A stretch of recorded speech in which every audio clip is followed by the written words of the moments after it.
Okay, guys, we are live. So for those listening at home, welcome to the Dungeon Musings YouTube channel. My name is Kevin Madison, and I will be your friendly Dungeon Master this evening. Because tonight we are carrying on with our ongoing campaign. We're into the double digits now, well into them.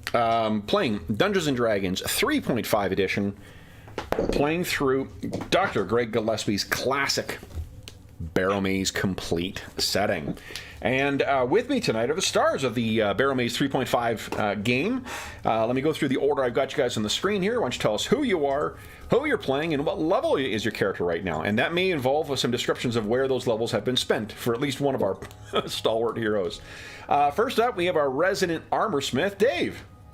Hey everybody, I'm Dave. I'm playing Vargosh Turok. He is a half-orc.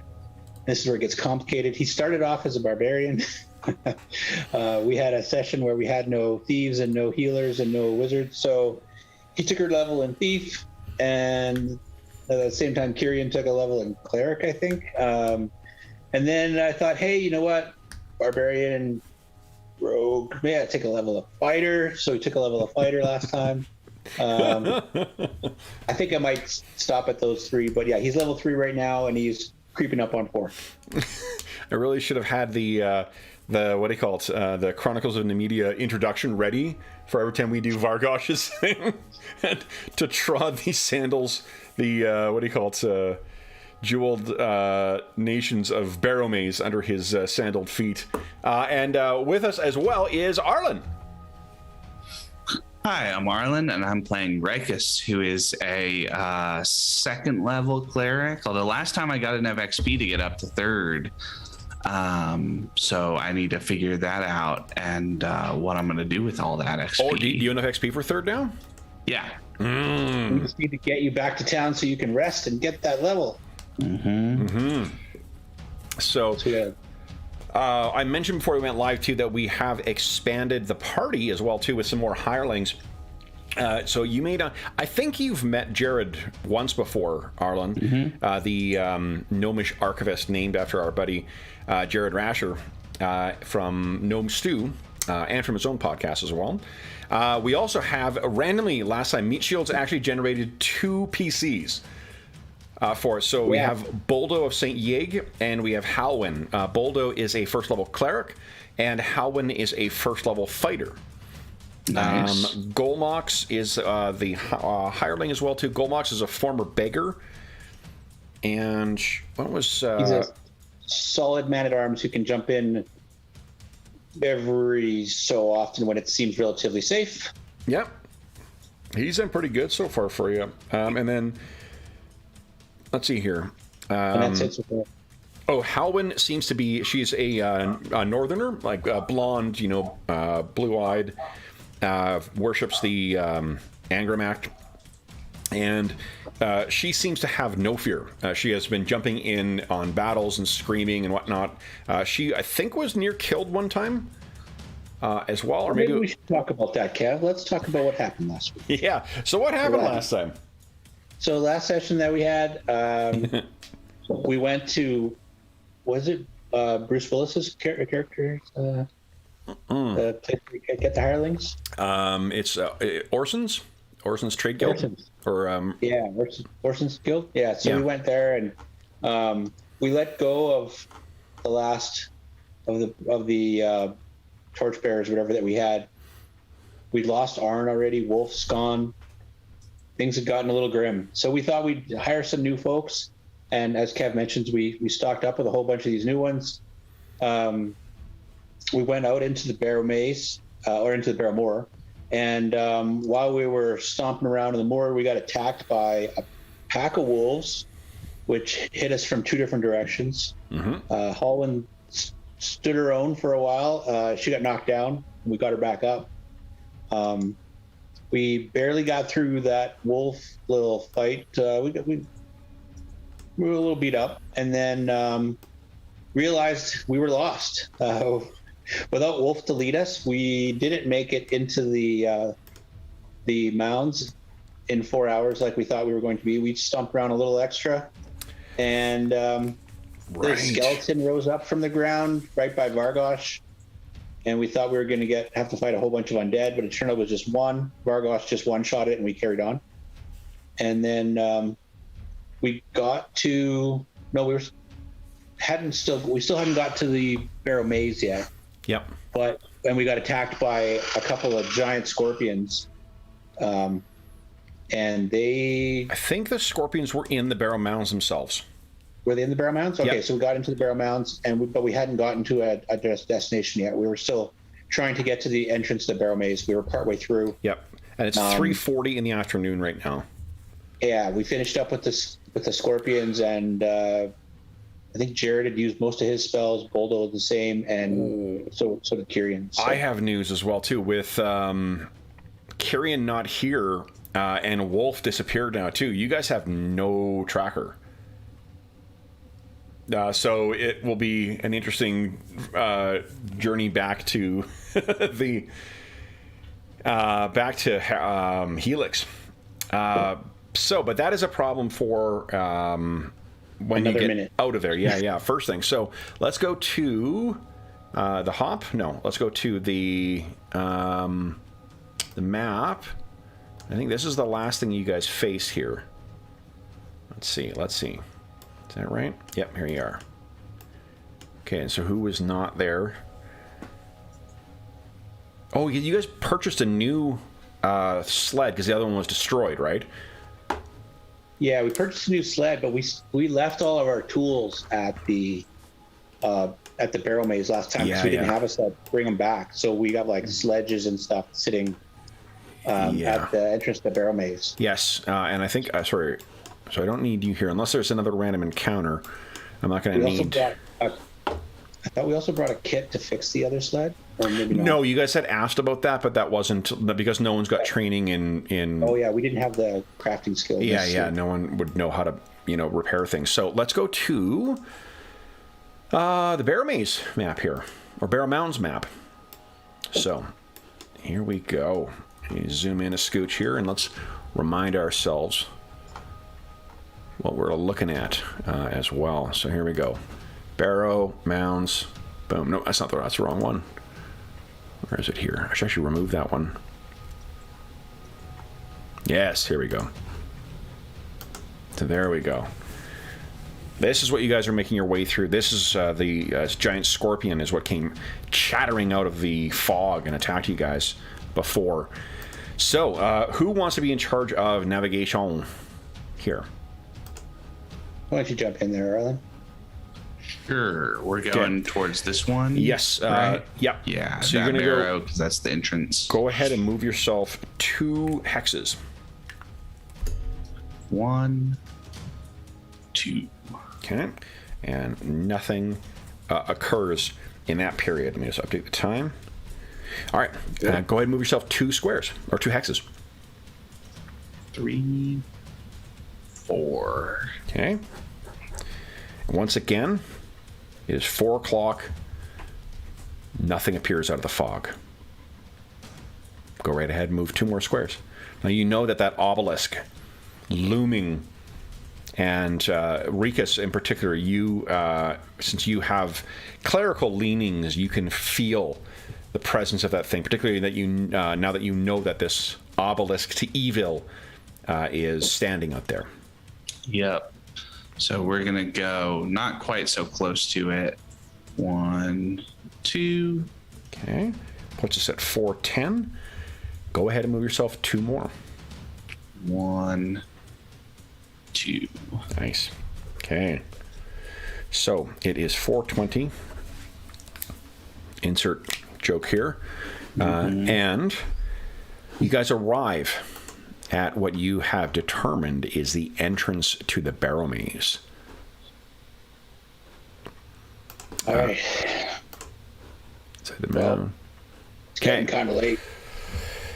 Yeah.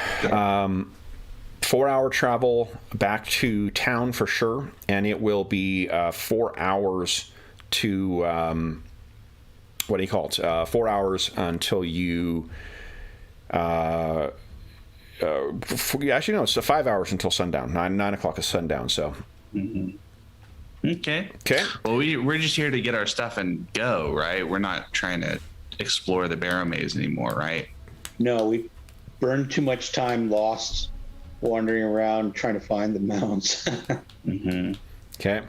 So Hallwyn wasn't too pleased with that, but Okay. it's going to be even harder getting home. So just to collect everything and secure it, if all you're doing is grabbing this stuff and then getting back, I should actually make a percentage chance, see if it's gone. Hold on. Because we waited in town for 6 days before coming back out. Because Vargosh was wounded and needed to get his con back. Fortunately, this stuff is... Oh, right, there's a lot of days.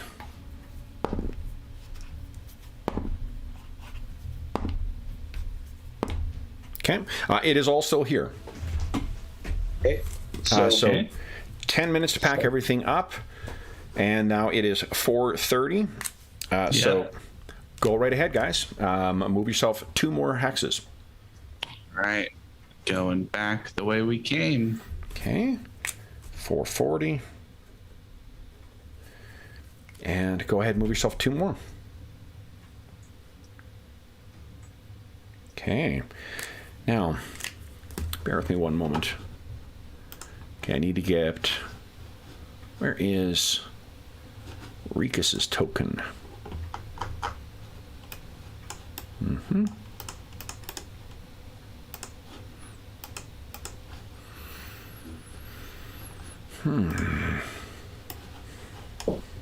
Okay. So I do not need carrion today.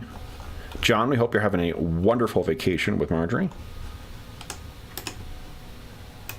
They are themselves exploring the backwoods of Idaho and Montana, I believe.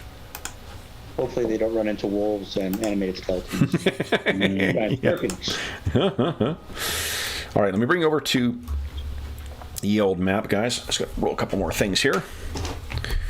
Let's see. This pre-generating monsters thing is pretty fucking awesome. So I just get to watch it tick towards you guys slower, like an ever-lowering pendulum of some kind. All right, here we go. That's great. Go. Okay, guys. And now I would ask that you go ahead and organize yourselves. You're heading to the south west, it looks like. So put yourself in your marching order that you would be traveling to the southwest.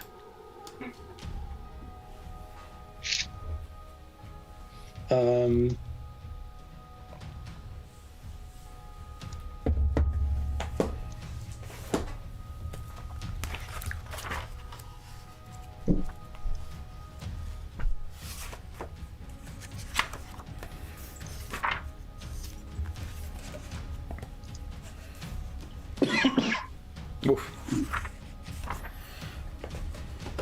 You want to be up front with me, or? I was kind of thinking have one of us in front, one of us at the back, essentially, to kind of... Okay. Let's talk about who wants to control whom here. So we've got, let's see here, Dave had been controlling Halwyn and Golmox, and then John was controlling Boldo and Jared, but that's a lot of spellcasters. So I don't know if they're drawing from the same list that you're drawing from. Let me see who's got spells left right now, because that actually might make this an easier decision. Let's see here. How many has Boldo used today? Oh.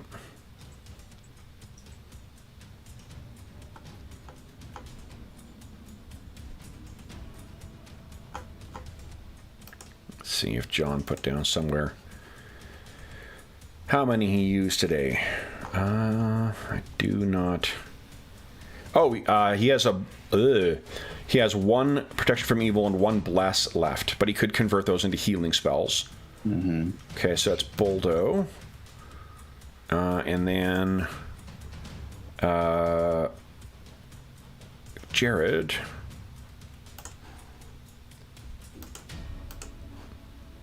Jared has 2 Cure Minor, 3 Cure Lights. Okay, he's got quite a bit of spells left. 1 Bless left. So Jared's got it. So anyway, how do you guys want to distribute it? Do you want to distribute the spellcasters equally? Does someone want to take control of all the spellcasters? How do you guys want to do it today? I'm happy with whatever. Rikus has basically nothing left spellcaster wise, so. Do you want to take all the spellcasters then? You can just be the master. Sure. All right. That's fine. So you'll control Jared and Boldo, and then Dave, you take care of Golmox and Halwyn. All right. Then what I'd like is, Rikus, I think you got a pretty good listen score, don't you? Yeah, I think I have a +5. Go ahead and give us a listen check, please. To listen. Listen. Yeah. Nice. So you are the one who hears this quite clearly. And what you hear is the sound of... It's kind of like a snapping or clapping sound. And you also hear the sound of kind of what sounds like the odd bit of tittering, almost like sticks hitting wood. And you've recognized this sound from before because you and your companions have only recently faced something like this, and that was... Where is it here? Once again, I gave it a stupid name.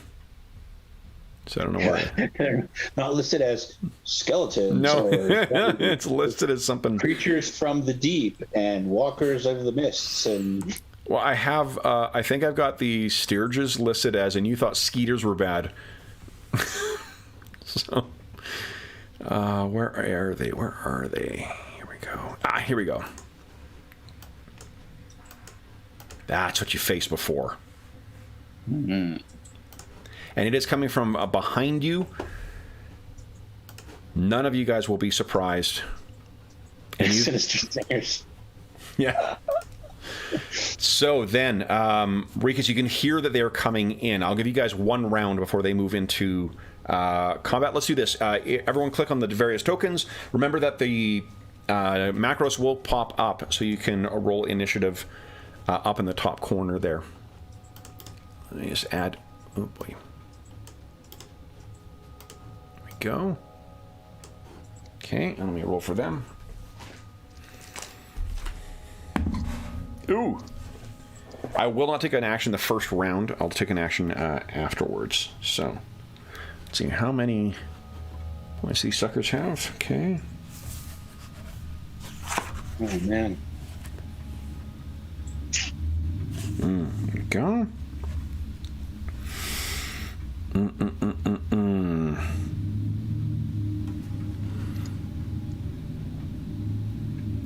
Okay, initiative. Oh, +0. Alrighty. Okay, so let's go descending here. So let's go. Everyone is going to get a free action here. When we start with Halwyn. We see where they're coming from? From behind you. From over this direction. Rikus would have had a free action to try and like shout something out. Mm-hmm. Rikus will, say, coming from behind and point. Okay. Okay, so I think Holland would probably move up next to him and get her shield and sword out ready. Okay. Then next... She'll hold an attack if something comes within range. Sure. Okay. I'm going to skip them for this round because they're sort of getting into range right now. Golmox is up next. What's Golmox doing? I think he's just going to move up next to on the other side, kind of next to Jared, kind of thing. Okay. Then next will be, speaking of Jared, Jared's up next. All right, Jared will... What does he have? So normally he use either his crossbow, his heavy crossbow, or which takes a full round action to reload. If it's undead or something like that, then he can make use of his dark knowledge ability, but I don't think it applies to animals. Okay. Yeah, magical beasts. I guess he'll... Let's see, is this a magical beast? Nope, vermin. Magical beasts, dungeoneering, or magical beasts, aberrations, undead, or outsiders and elementals. Okay, so Jared will get out his crossbow and start loading it up. Okay. So we're assuming that you guys are traveling with readied weapons and with loaded ranged weapons in the Barrowmaze, because or the barrel mounds at least. In the maze, like when you're going through the moor, that's a different issue. But in the mounds, everyone's assumed to be on watch at all times. All right, then he will prepare a ranged attack for something that comes into view from over Got here. it. Boldo's up next. What's Boldo doing? Boldo, let's see what Boldo has. Boldo has a club and leather armor. So I think he's going to move up to sort of here in the second rank. Okay, and then Vargosh. Vargosh, the extra movie guy, he's gonna 5, 10, 15, 20, 25. Can move in next to Rikus. Okay.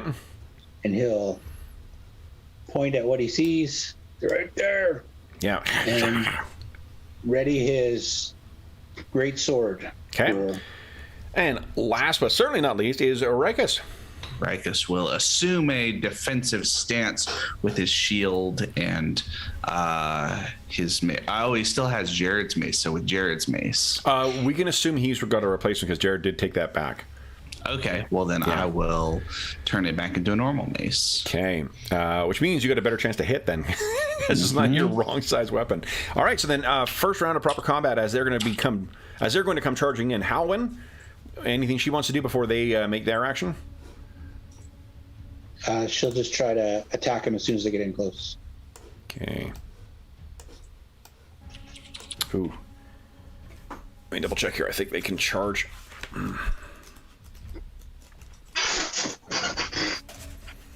Okay. I was looking at all the cool different attacks, Kev, before you guys came on. I'm like, oh, yeah. Sorry for starting late, folks. We had a combination of late food delivery for my dinner, and then my Windows update completely screwed up the settings and everything. So I do apologize, not only to the players, but for the folks listening at home. All right. Twice your speed and attack. Yeah, here we come. Alrighty, so Halwyn is ready. Then it is their turn. So these things are coming into Rikus. Now you readied an action, I think, as well, right? Or are you defending? Because I readied. So Jared readied a shot, and then Rikus readied a smack. Yeah. So Jared can go ahead and make a shot, or take a shot. So then what will happen? Hold on. We were reading this. He will now be just before their turn. So Jared, I'm going to move up to there. Okay. AC. 17. That's a hit. So clips one of them. Then Halwyn has a ready to action as well. 16, I think it's a hit as well. Yes, it is. Nice. 6 damage. Not bad. Bam. Not bad at all. All right. And then I think that's all the readied. Oh, Rikus. Yeah, let me do mine. There we go. Nat 20. Look at that. Opening up with a crit. Holy shit. So it gets clipped by the crossbow as it's coming in, staggers a little bit to the side, and then Rikus, with your new mace, you adjust and plant this thing in squarely in its least armored bit of its head, and it's completely smooshed. Nice. That's good because those things suck. They do a lot of damage. Yeah, however, Halwyn is not as lucky. What is Halwyn's AC right now? 11 billion. 11 billion, eh? She is 15. 15. Okay, so let's see what come in. Oh yeah, right, because they grab. That sucks when they grab. Yeah. Well, it's Grab gonna you try and then sting me. It is going to charge and try and grab. So I've got a plus. I'm sorry. Did you say her AC was 11? 15. 15. Okay, that'll be a little harder for me to hit. All right, so I need an 11 actually to hit her. 9 is not going to do it. So this thing comes in. It tries to deke underneath her arm. Does she have a shield? I can't remember. Yeah, she's got a shield up. Awesome. Yeah, so she batters to the side and once again screams out in her northern battle chant. And then it's Goldmox's turn. What's Goldmox doing? Goldmox is gonna go around over to this side now and just say, "Hey, yeah, looks tough, guys. You guys okay?" Nice. All right, and then Boldo. What's Boldo want to do?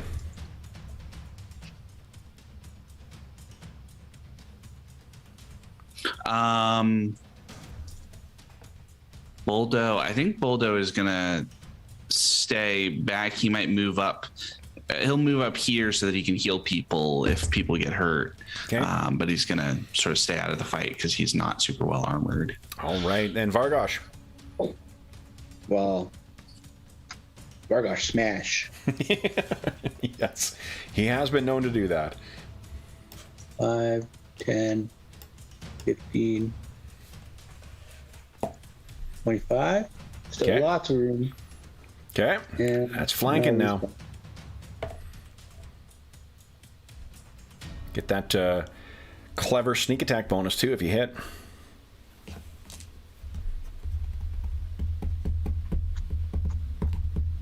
we go. Come on. Our gosh. Solid hit. Go ahead and roll damage for your sneak attack. It's not great damage though. Oh, you rolled 2 1s, that's why. Good lord. Oof, that'll do though. All 6 right. damage. Seems that you guys have mastered how to deal with these stinging threats. Don't get hit. Kill him quick. Don't get hit, kill them quick. Most definitely. Oh, someone's getting an amber alert. Yeah. Let's see here. Okay. And then. With those two things felled, it appears that the threat is vanquished. So let's go back to the map here. Now, do you guys want to spend... I don't think anyone got damaged at all, did they? No. I don't think so. No, so no need for spells or whatnot. So then, would you kindly move another 2 squares, please? Or 2 hexes. All right. 1, 2. Okay.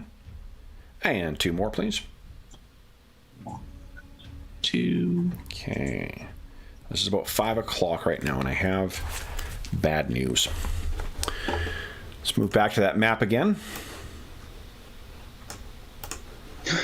Bad news is we have no tracker, and everybody thinks they know the way home. Yeah, exactly. Nothing but back. Why did you all insist on taking a level in backseat driving?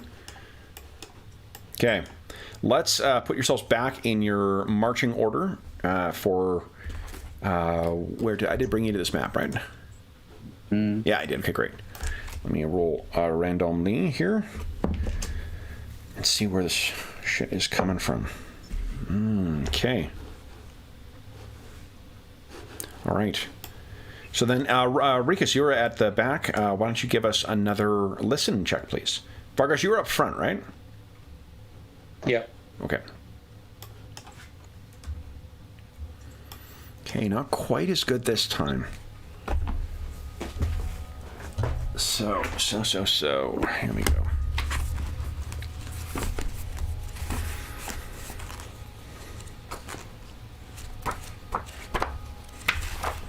Just need to find the monster here, guys.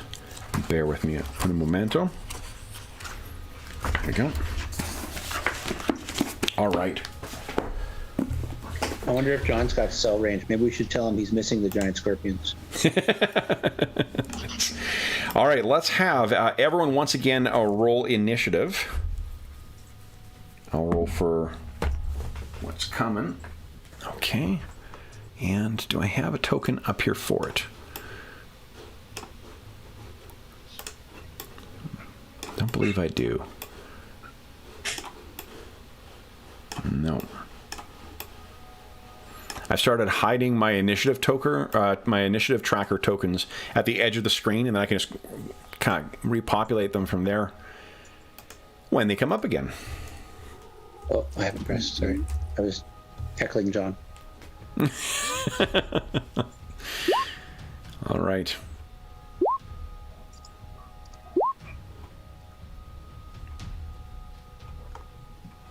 Let's see here.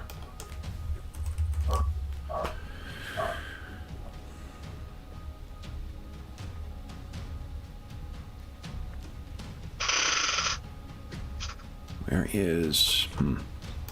Okay.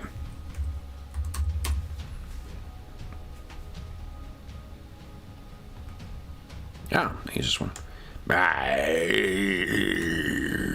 Something's moving out there.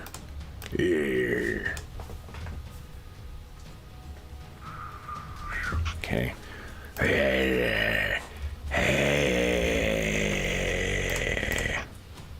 Do we know from where? From behind you once again. This time you recognize, I think, the sound. Once again. The sinister shamblers. Yeah. There's lots of different names we've given them. All right. Wow, there's a lot of copy of new characters. Are you anticipating TPK? Like, what's the deal here? Got to plan ahead. For those that can't see it right now, there's 4 extra copies of PCs, one called New Characters, and another like 7 copies of New Characters. Kev's got like a list of character sheets for us to make new caps. We have got to be prepared. Can't waste any time. Time's the enemy in the Barrowmaze, as you guys are learning. All right. Okay. All right. So unfortunately, Rikus, you only hear these effectively as they're at the edge here.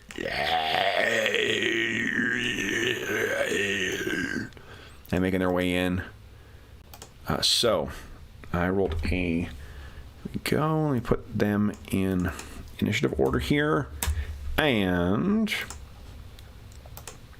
they seem to be moving at a decent speed. Vargosh, you were the first one up. What would you like to do? You turn around and see these things.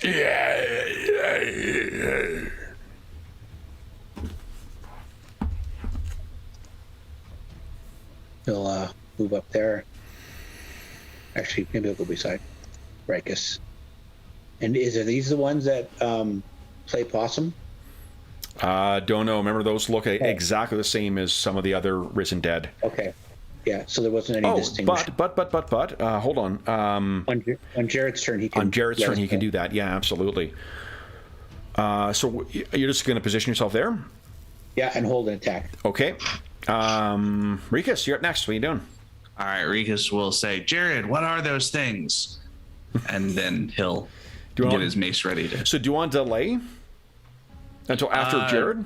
Sure. Okay. Because that's fine. All right, Halwyn, what's Halwyn doing? Should move up on Vargosh's side. Okay. Jared. All right, what is Jared? Does he need to make a roll? It's a move out? action. Knowledge religion with undead. Knowledge religion. Yep. Okay. I think it's a 15 he needs to get his Yep, just barely enough. Okay. So what it means is you guys get +1 to hit. Is it to hit and damage, or is it just to hit? It's for sure +1 to hit against these things because of his dark knowledge. He's secretly like a necromancer. +1 to... He just knows an awful lot. Like, he's the archivist class is sort of like a scholarly version of kind of a priest. So he cries out in that gnomish voice of his, "It's those things again! Don't let them grab your throat!" And you also know then, because if you faced them before, these things have incredibly toughened hide. Resistant, it's like striking a tree, like tree bark. So slashing or it's tough and brittle like that, kind of like shale maybe is a better descriptor. Piercing weapons, slashing weapons are not terribly effective. Bludgeoning weapons are remarkably effective against these. Okay. They also require magic. So that was Jared's move action. He still has a standard action if he wants. Well, then I guess he can take a shot, right? If he's ready and go right ahead, doing his thing. I mean, he knows that doesn't. Not going to be super useful in terms of damage, but how many? Yeah, you never know. I mean, they're undead, so they don't suffer crits, but Let me see. I don't see where it says how many bolts he has, so I'm just going to assume that I do see where it says he has how many bolts he has. So he's going to save his bolts and not shoot at the things that aren't likely to take much damage from him. Okay. You've got this. Then he could get his mace out instead. Yeah, he'll unload the crossbow and get the mace out. Sure. Get ready. So Rikas, having heard what these things are, what would you like to do? I'm just going to ready my mace to smack them. Okay. How many turns do you have left? Like turning undead? I think I have all 3 for today. Okay. So. All right. Then it is their turn. So then they. 2, 3, 4, 5. There we go. Into you guys. Vargosh, did you have a ready to action or not? Yeah, but it's with a sword. Go ahead. Hey, you do a shit ton of damage with that sword, so let's see what happens. Well, we're gonna have to. You don't have to. I mean, like you could save your action, but well, he had it held, so you might as well let it go. Heck yeah! So let me put you, Vargosh. You're just before this guy. You see? So unfortunately, because they are undead, they do not suffer crits.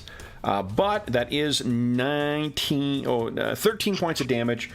So even in spite of the... it doesn't matter if it's magical. It's DR applies anyway. So that means it is still 8 points of damage. Yeah. So it's brittle and whatnot, but you just lay into this thing. Then it is their turn. Okay, and this one... Oh, I had a ready attack too, right? Oh, yeah, go ahead. Go with yours. Yeah. This one drops down with that hit. Solid hit. Is your mace magical? My mace is not magical. Hits up against this stuff, and it's like hitting a tree trunk. Like you might as well be smacking an oak with your thing. You can feel it all the way up your arm. Then the one that is facing you, Rikas, what is your armor class right now? My armor class is a 19. 19. Okay, so I need a 5. Oh, wait, we ran in. I need a 13 to hit you. 8 is not going to do it, so it gets in and tries to get to you. But you keep yourself at a defense. Vargosh, with that one stroke, you knock yours down. Boldo is up next. What's Boldo doing? Boldo will, I think, because he's a cleric, right? So he can turn too. Yep, absolutely. So yeah, let's have him I just move up to wherever he needs to be. I don't remember let me check. I think it's what 30 it foot says radius about. for turn. All right, well then I'm just at range for both of them, so I guess he won't move. Let me check with, there we go. Turning.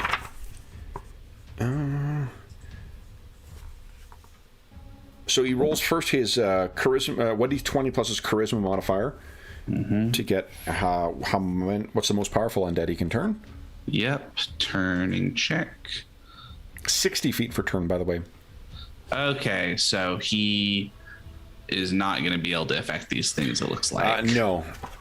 He's already been beaten up a little badly, and his nerve was a little shaken, so that is not surprising. Golmox is up next. What's Golmox doing? I think Golmox is just going to go around the cart to the other side, and so 5, 10. He's just going to move to here, kind of off Rikus's shoulder. Okay. And say, I got you, Jared. All right, then it is Halwyn's turn. I'm guessing she would move past the creature to hit the other one. So 5. She would not know to not go over it, maybe. Okay, so where does she go? Oh, but she wants to flank without getting an attack opportunity. So 5. Stop. Okay, stop. As she's going, this is when our jump scare triggers. Yeah, I am thinking she doesn't know what the She doesn't know about jump scare. She's a 15 AC, right? Yep. Okay. So I do need to... Oh, I just barely hit her. So this leaps up. First thing she takes is 5 points of damage. And then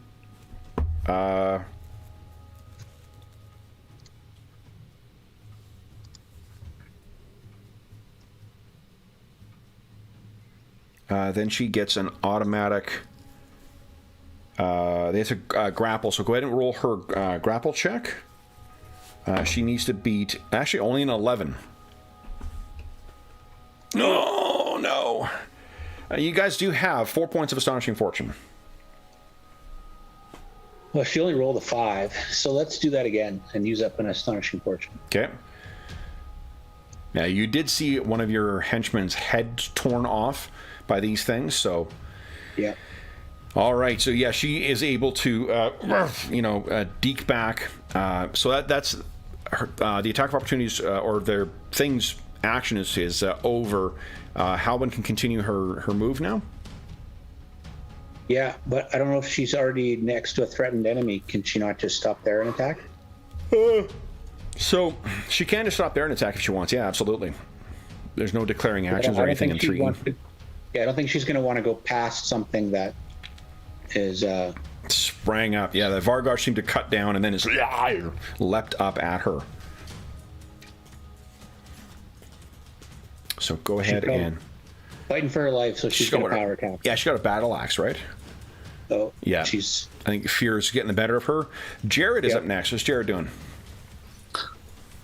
I think Jared's gonna. Well, he can't reach Halwyn really for the heal spell, but he doesn't want to get in close because his, I guess he does have a 15 AC, but he's not going to hit very hard with that -2 from strength. So he is going to. Whoops! I grabbed the cart. Or the sled, so he's going to move over to here. He could make use of his one of his heals on Rikus. That's what I was going to put it on Vargosh because Vargosh had more hit points total, but Vargosh has still got 19 right now. I guess that's true. Yeah. Okay, so he'll just do a heal spell on Rikus. Okay, so I think 1d8 plus 2. Nice. Okay. So, and the way that we've been describing, he kind of gestures, and there's like a trailer of golden arcane runes that kind of appear, and then he presses it forward, and it washes over you. Then, invigorated with more vitality, Rikus, what are you doing? All right, Rikus is going to drop his mace so that he can present his holy symbol and try to turn these things. Sounds good. Because they're pretty nasty and all that. Turning check. Oh, not shit. good. So, can't affect these things. No. I honestly blame the Barrowmaze mounds itself. Mm-hmm. Because there's the presence of evil. And that obelisk, that damned, literally, obelisk. Mm-hmm. You still have a move action if you wanted. You could pick up your mace again. All right, I'll just pick up the mace again. Okay. Hold on. Did you need to actually literally drop your mace in order to do that? Well, it says you must present your holy symbol to turn undead. So I assume you can't just do that by thrusting your chest out. You have to actually grab it and hold it. Well, that would be pretty. Mm-hmm. The undead are weirded out by what are you doing, man? Come on, let's get out of here. Fucking guy. Okay, let's see here. The supernatural ability that does not attack of opportunity.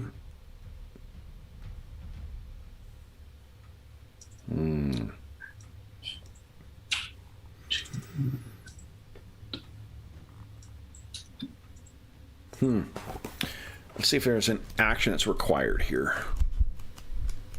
I think it does require you an action to get something free. It's just I can't remember if picking up, and I suspect that picking up an object triggers an attack of opportunity. Oh, I just saw that. It does, yeah. Okay. Well, then you would have known that, so yeah. So I won't bother to pick it up. Okay. Because it doesn't look like there's any limitation on just turning undead again. No, not at all. So yeah, I'll just try that next turn and not worry about picking up my. Vargosh, you're up next. Vargosh dropped the sword and pulls out the heavy flail. Okay. Moves to here. Steps to there, right? Well, that's what do you use that the different terminology for the 5-foot step? Yep, 5-foot step doesn't attract attack of opportunity. Okay. So he steps to there instead of moves. Yep. And then he's gonna try and smack the injured one. Okay, you get your flanking bonus from Halwyn. You don't get to do your sneak attack on it, but still. That's right. There we go. Come on. Solid hit. And it breaks like this. It may look like a solid, like zombified kind of thing, but it breaks like a piece of dry driftwood. And cleave. And he gets a cleave now. Nice. Why the move was necessary. Yep. Come on. Jason. Okay, that is not good enough. Nope. You want to spend Astonishing Fortune on that, or are you going to keep your Astonishing Fortune for now? No. Can he scream at it with some, curse to Crom in his... So having swung, I think you will attract its attention. So Vargosh will go to you next here. First let's try and claw you. Yeah, 16 AC. Does that hit or miss? That is tie. I don't know. Was that a hit? No, that's a hit then. Yeah. Okay. Then you take 8 points of damage. Ow. And I need a grapple check from you, please. No DR applies. No DR applies in this game. No, sorry. That's all right. Just checking. Fuck me. So many games like 2E 3.5, 5th edition on Tuesdays. This week I have 2nd edition, 3.5, and 5th edition. So, yeah. All right. Go ahead and give us a grapple check. You need to beat a 24. Oh. All right, so this thing. I literally have to get a crit on that. Yeah, got its arms around your neck right now too, so you're not. It's only going to be either natural weapons or or light weapons that you'll be able to use in this. And you can see this, Rikus. This thing has gripped itself or its talons around Vargosh. Boldo is up next. What's Boldo doing? Boldo will. What is he actually? Oh, he has a club. And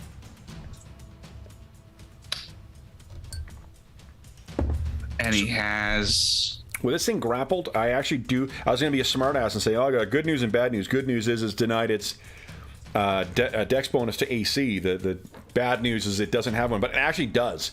This thing's slightly easier to hit with it locked onto Vargosh right now and choking him. All right, so he will move 1, 2, 3, 4 up to Vargosh and will heal Vargosh. Nice. Okay. Go. So he's first level. 1d8 plus 1, please. 1. Oh no. Hands That damn trembling. obelisk. Okay. Damn that obelisk. Golmox.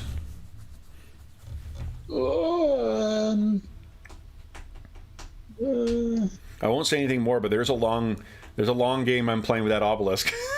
There's something coming. All right, Golmox, what do you do? If Golmax passes his will save, he will fight. If not, Okay. all right, there we go. Okay. For DC 10. There you go. He's found his nerve. Go there and take a swing and hope he doesn't draw the ire of the creature. Okay.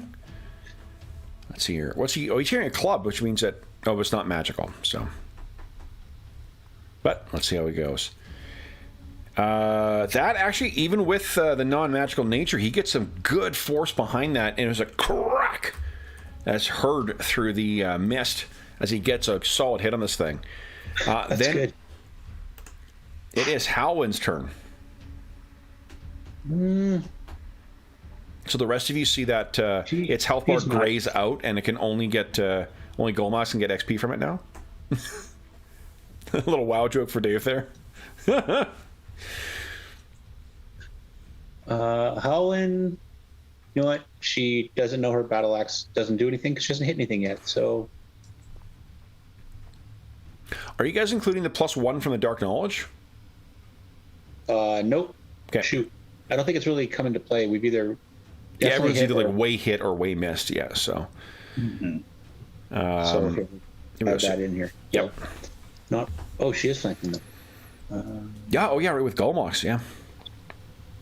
So she's flanking and power attacking, and she gets a bonus for the spell. That There we go. this partridge in a pear tree. That is a hit, and a little bit of damage goes through as well too.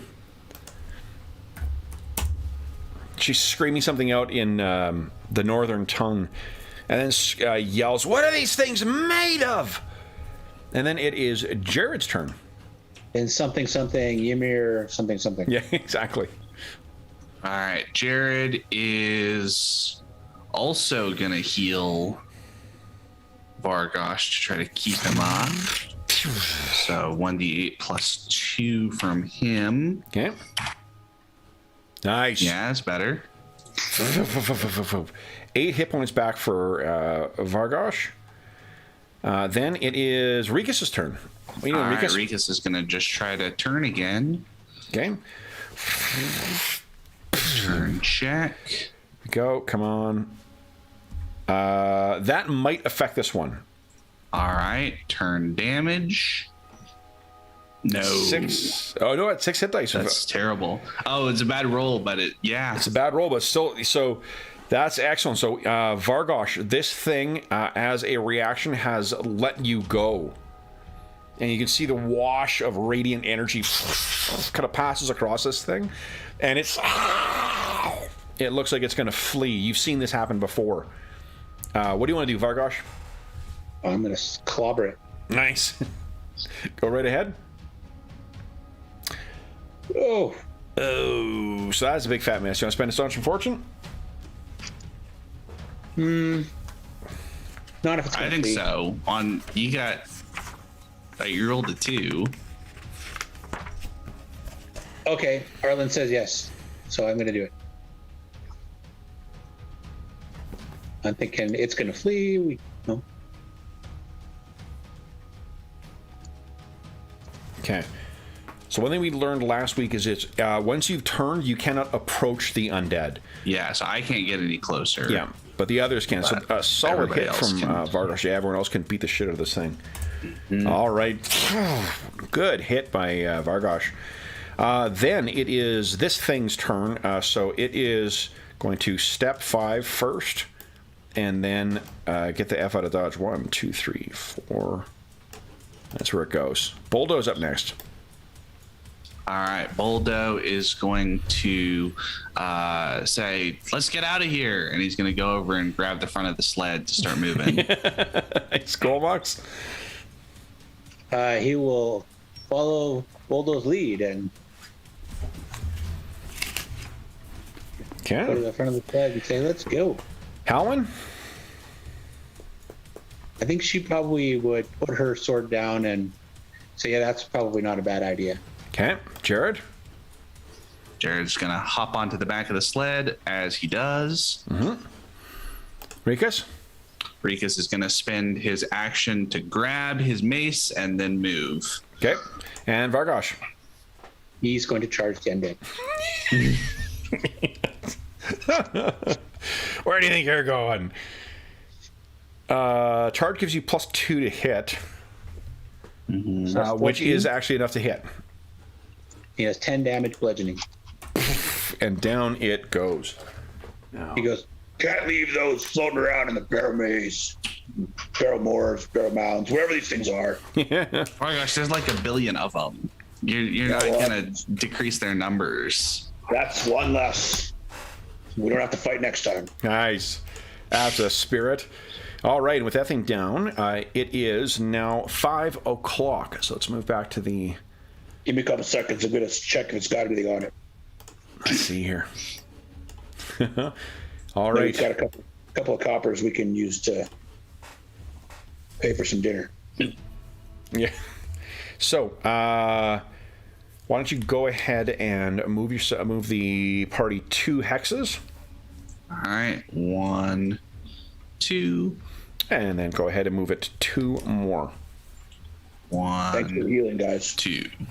All right, so it's as you guys are exiting the mounds, as you hear once again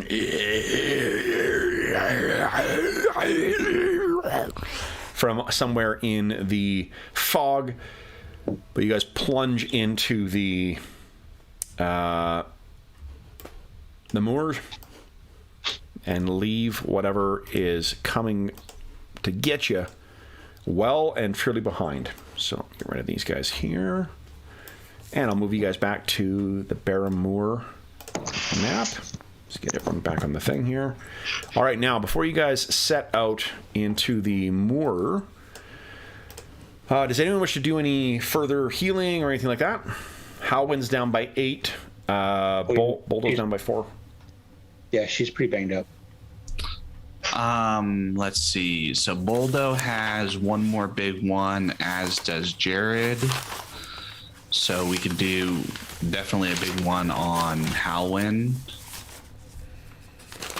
She'd like that. Yeah, let's do that. So Jared is going to spend his last heal spell on Halwyn to try to give her 7 points of healing. Okay. Well, she's almost full now, so. Yep. And Vargosh got 21, so. Yeah. Wanna So I think Boldo's going to save. Well, I don't think Boldo. I think Boldo's going to try to stay out of the fight most of the time, right? Because his AC isn't great, so he's going to be sort of the second rank. So it seems like it might be more. A couple of minors on him at least, so he can maybe take a shot if something happens. Yeah, he could do. Jared has 2 minor cure minors prepared, I think. Where I saw Yeah, Jared has 2 cure minors. Boldo has 1 that he could turn into a cure minor, and I have all 3 left. So let's do 1 from Jared and 2 from me to get Boldo back up to 7. Yeah, then he can take a smack if he accidentally gets in there. Oh. Look at that. He's at 11 out of 8. You ever seen Akira? I'm so healed. Tetsuo. All right. Then it is time to figure out who is going to be your navigator. So who among you has the best survival check? All right. See here. Rikus' survival is a 3. Jared's survival is a 2. Halwyn's a -1. Halwyn's a -1 and Vargosh is a 0. Boldo is also a 2. So I think looks like Rikus Rikus has the best. Okay. With 3. So we'll have. Let's do this. We know that Jared and Boldo are both 1d20 plus 2, right? Mm-hmm. And then, so why don't you just give us a 2d20 or 1d20 plus 2 twice for them, and then we need survival checks from Halwyn and Vargosh. I think they're different. 1d20 plus 0 and oh boy. Oh, Halwyn's helping. Okay, so you got plus 2. That's it. So we're So the total is plus 5. And as a reminder, it is DC 15 to navigate, and it is a DC 20 to notice that you got lost. But it goes down by every hour. So let me start ticking some hours down here. First hour into the... Oh, I forgot those last 20 minutes. So it is currently 5:40 as you guys are making your way into the Barrowmaze. All right, so there we go. 5:40. First hour. First hour passes uneventfully. Rikus, you think that you are heading in the correct direction. Go ahead and give us the supporting rolls again, guys. Boldo. Oof. Jared, no. Boldo, yes. Plus 2, so total plus 5. Okay. Vargosh didn't go yet. Vargosh didn't. Vargosh still has his. Okay, so total +7. Okay, +7. Here we go. All right. I'm like, where are my buttons? I'm like, oh, I'm on the wrong screen. I was in the chat. Get out of the chat. Roll some dice. Okay. Seems to be going well as well, Till. And again, the silence of the Barrowmoor is not broken by anything. No insects, no frogs jumping in the water. Most importantly, no enemies. Go ahead and give us those supporting rolls again, guys. All right. Bulldoze coming through. Nice. All right, Okay. total +5. Oh, +5. Here we go. All right.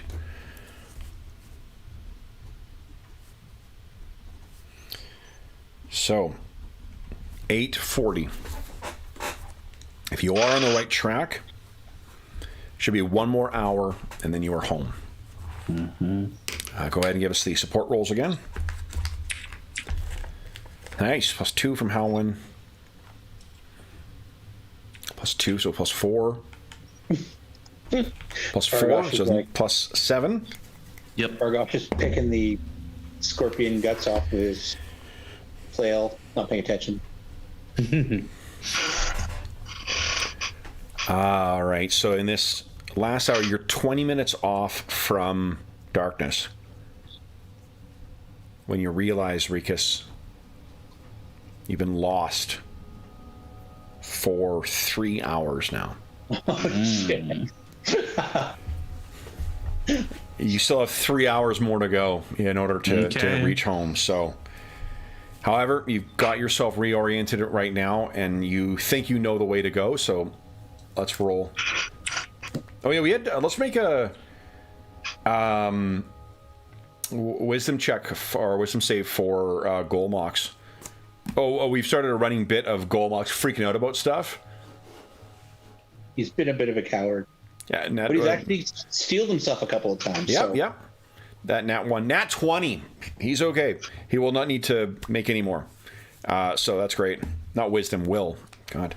Too many different additions. Madison, actually, that's not true. Just the right amount of additions. All right, so Boldo is not helping. Vargosh is not helping. Jared, was that your role to support this time? No, we haven't made any of the rolls to support for this okay, round. great. So, yeah, let's So make... Golmox. Yep, here we go. Nice. Nat 20. That's +4 from the supporting. Sorry, I was chatting. That's okay.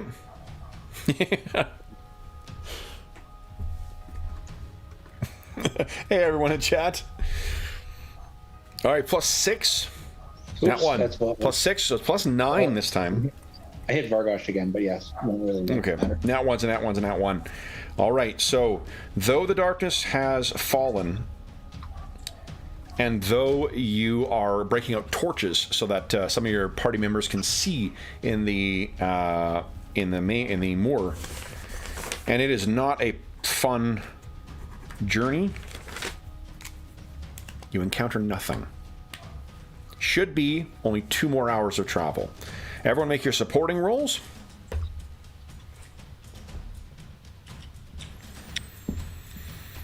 Nice. That's +4. 5, 6. 7, 8. Wow, +11 this time. Okay. You should only be 1 more hour off from home. And it's your usual arrival time of close to midnight. So they should be getting your drinks ready at the Brazen Strumpet. So this should be the last round, guys. Once again, you actually run into nothing. Still. Okay, so we got +2, +4. +4. Vargosh is complaining that he's hungry. Okay. +7. Yeah, it's been a long day. I mean, it's, especially for what is effectively like a busy work, day of going out and coming back. So you know that you are 1 hour off. It is getting close to midnight. The moon is getting ever higher, or at least the hazy light that you take to be the moon above you. And you're still not there. Nope. Vargosh looks over to Halwyn. We got this. Just, it might take a while. Okay. You don't know a woodsman by any chance, do you? So here's what I'm gonna say is I'm gonna let you make the roll this time for the survival check to determine if you're lost, because I think that what the lost does is, like, mechanically, is when you roll to get lost or to discover that you're lost, it's when you trigger how far away, so you can start making rolls again to get yourself on the back in the progress. At this point, you know you're lost. Mm-hmm. So there's no value in me rolling this separately. So let's roll supporting rolls, and then we'll have Rikus roll and see if he can determine that. And because I think you know that you are lost, I'm going to give you a +2 to your roll on top of whatever supporting bonuses are. Okay, so it's +6 so far. And we still need... Oh, and Vargosh got 10? Oh, yeah, so that's +4. So +6 in total. No, +8 in total. So give us a skill check, your survival check at +8. See if you can get yourself back on the right track here. Yes! 25. You know precisely where you are. You're still only an hour away. You did make up for the progress that you were thinking. So last one. Everyone make your supporting rolls. Oh, actually, I do have one tiny bit of bad. So the good news is you have figured out where you are. The bad news is I need to go to a battle mat. So let's see here. Should have saved that 20 then. That 19. Mm-hmm. And then 18. We rolled an 18, a 19, and a 20. You guys, this isn't like our second edition game on Wednesday. You guys have been having a... Arlen opened the session with a crit, and then you very shortly thereafter rolled a crit as well. Just worked out that it didn't apply to the...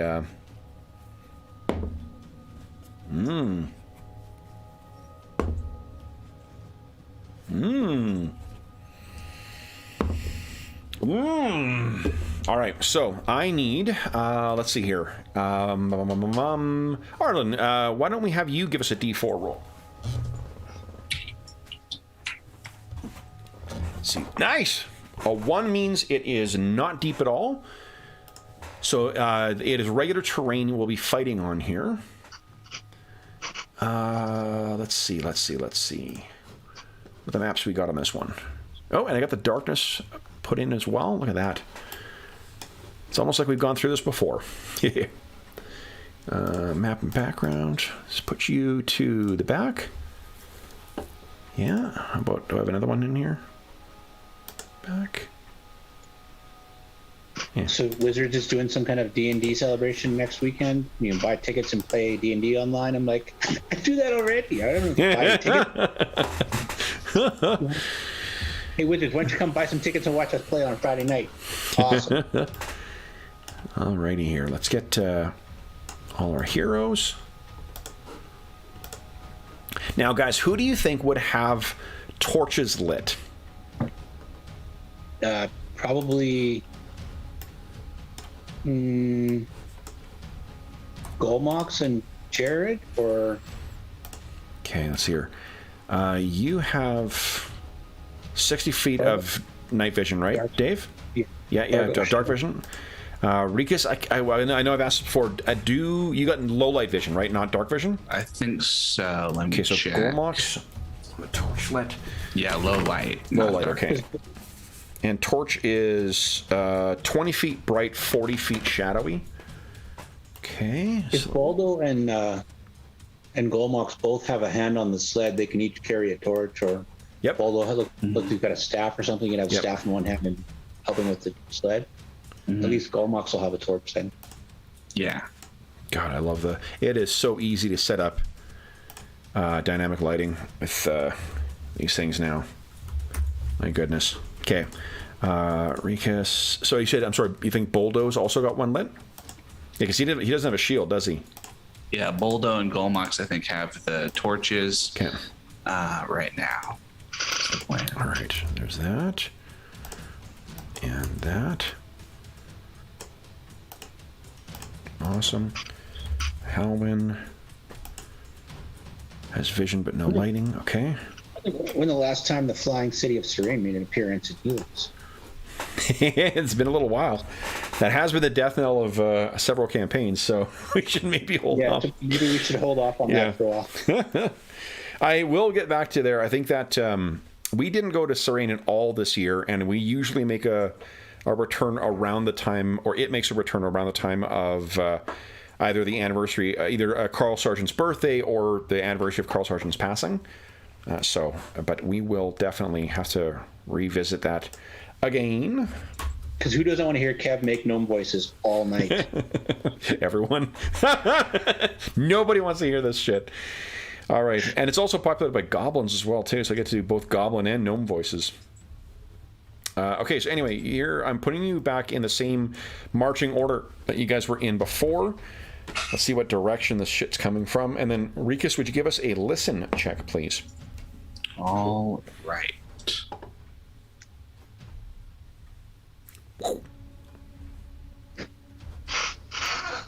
Nat 20. Beautiful. All right. So let me see here. Do I have my initiative token already set up over here? So something is trying to be quiet. Somebody's trying to be quiet and trying to be clever. And trying to not be heard. Let's see here. Dang it, I don't see it. Okay, so and it is coming from basically, I keep rolling the same number for the direction of the attacks.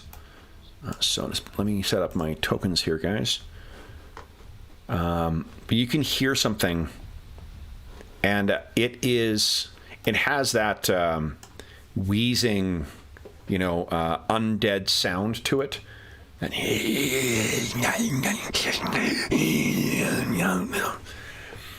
but the sound of a spish, spish, spish, spish of the footsteps tells you it is something more agile.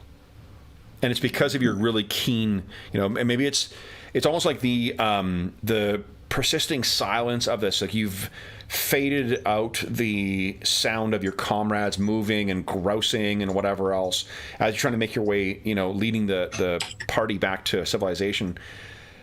And then the sound of this discordant other splashing, other footfalls just completely brings you out of your reverie. You can hear them coming in. Yeah, let's use these guys again. Okay, I see my... I don't know who mentioned that Conan the Barbarian has a LinkedIn profile, but there's like dozens of Conan the Barbarian LinkedIn profiles. I know there's... trying to figure out what next level to take. Conan the Salaryman Twitter account, but let's see here. That's pretty funny. Conan the Librarian. Okay.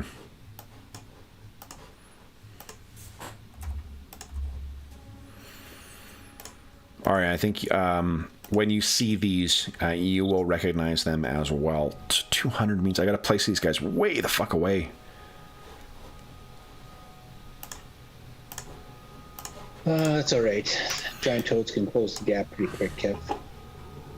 Yeah, giant toads. Gotta love me some giant toads. I think I told... yeah, you guys are both in the last Ash game. I'm on a toad moratorium. Unless there are random encounters here, then you guys are screwed. But I'm not designing any more encounters with toad stuff in it. Owlbears all the way, baby.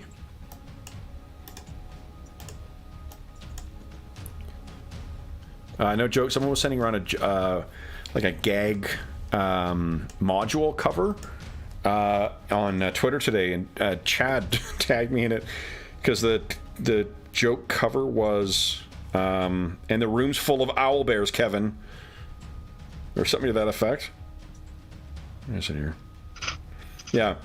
The DM filled the secret room with so many owl bears, an adventure for players who read the module. That's right, Kevin, I'm looking at you. All right, so you can hear them just off in the darkness. Let's get some initiative rolling here, guys, and start taking some actions, because... Rikas, what do you say to warn everyone? So Rikas will say, more undead coming from behind us. Listen. And everybody pauses and, of course, doesn't hear anything because nobody's quite as sharp ears as Rikas does. But he says, you know. I'm going to let you see what the token is, only because you... Ooh. Are you taking us to a map? Oh, yeah, I should take it to a map first here. Hold on. I'm like... Having all this fun all on my own. maybe we're doing theater of the mind. I don't know. Yeah, that's true. All right.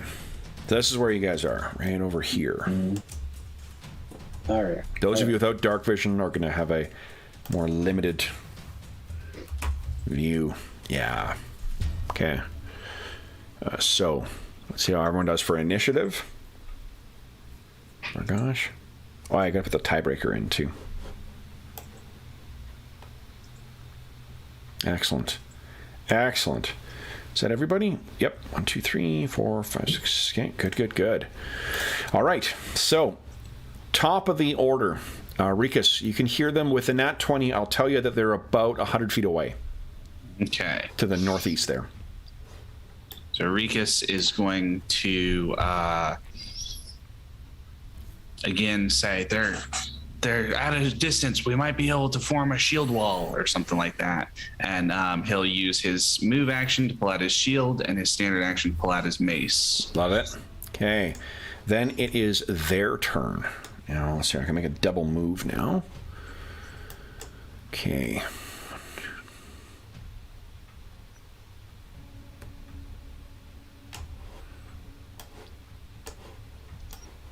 Okay. Carrying on from that nat 20. Let's see here. 1,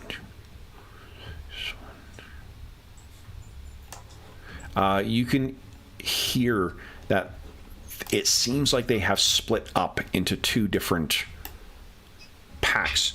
You can hear splish, splish, splish, splish, splish, splish, splish. One in one side, one in the other. They are seeming to try and flank you. Halwyn, what are you doing?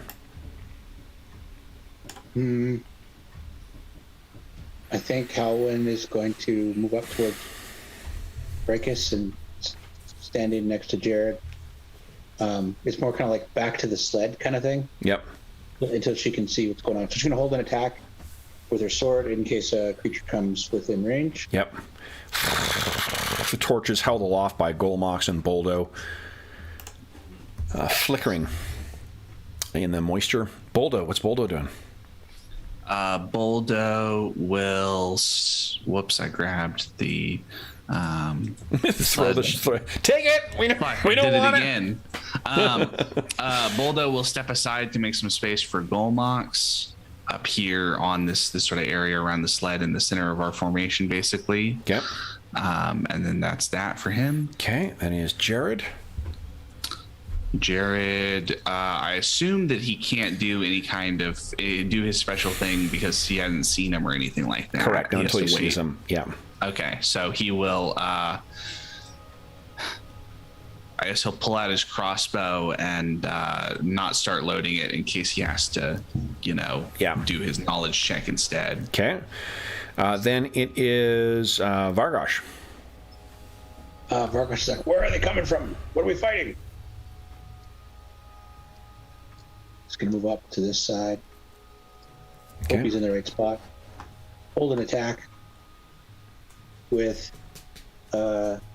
flail, actually. Okay. Nice. And then Golmox. I think he'll just stay near Vargosh.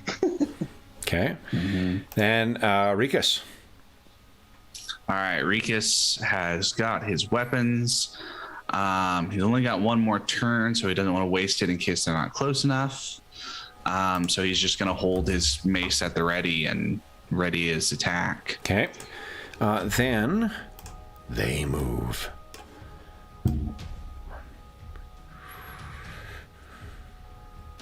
Where one?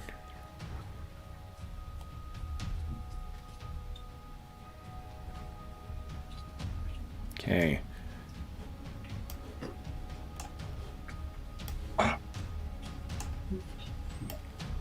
All right. And then 1, 2.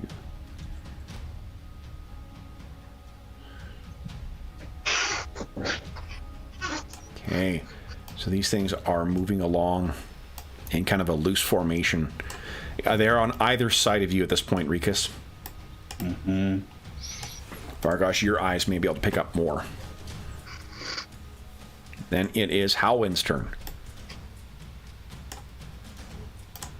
I think she's just gonna. Halwyn, just so you know, Dave, I'm not sure if Control L works with players or not, but No, I can only see what Bargosh sees. okay. So let me show you where the limits of her vision are to about here, about 40 feet out. So it's only about there. Okay. So she can't quite see what I can see. Yeah. She Okay, can make so a then- listen check as a move action, like a Pathfinder 2 style search kind of thing, or seek, I think it's called. Okay, so she's gonna listen.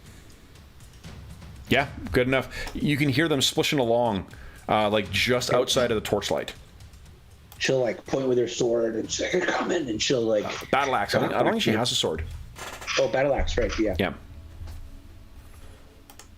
Okay. Boldo. All right, Boldo is going to. He's got his club out, club in one hand, and since he doesn't have a shield, he might as well have his holy symbol of Saint Yig in the other, ready just in case. Okay. And he's going to, ready the club to smack something if it comes too close. Okay. Jared. Jared is going to. How long does it take a full standard action to reload the heavy crossbow? Is that Full action? Yeah, full round action to reload the full heavy round crossbow. action? Okay, so He can do that in piecemeal though. Like he could do a move action one round and then standard the second round, or vice versa. Well, I guess what I'm thinking is he's not going to go. If it's full action now, then he's going to have his action next turn and it'll be loaded. Yeah. So he might as well do load it now, and then next turn he can decide if he wants to do his knowledge skill or shoot. Agreed. Yep. Okay. Vargosh. So you can, I think, can see a little more than what those with human eyes. These things are not looking at you. They're kind of moving into a formation. So though you can see them, they don't seem to be aware that you can. Okay. He's like, "There's undead coming, both directions, and they're doing funny stuff, moving together." All the stuff there. Now these He'll hold an action. are as well too. He'll hold an action with his flail to smash something if it comes close. Yeah. So Golmox, get behind me. this is what is scrambling around out there too, and they're moving quite quick. In fact, he'll take a 5-foot step toward them Okay. and tell Golmox to get in behind him. All right. Then Golmox will be responding right away. Yeah, he's like, "Oh yeah, sure, I won't get in front of you." Okay. And then Rikus, what do you want to do?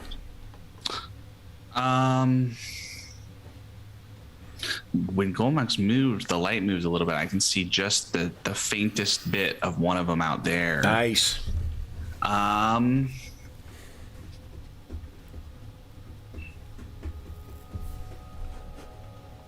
That's tempting because I could move up and try to turn them right now that I know that they're there. Mm-hmm.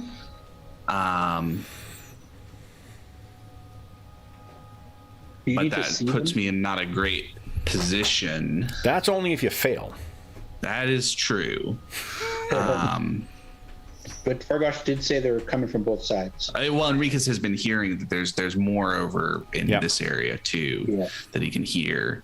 So Enriquez is going to. Can you ready a turn instead of ready a smack?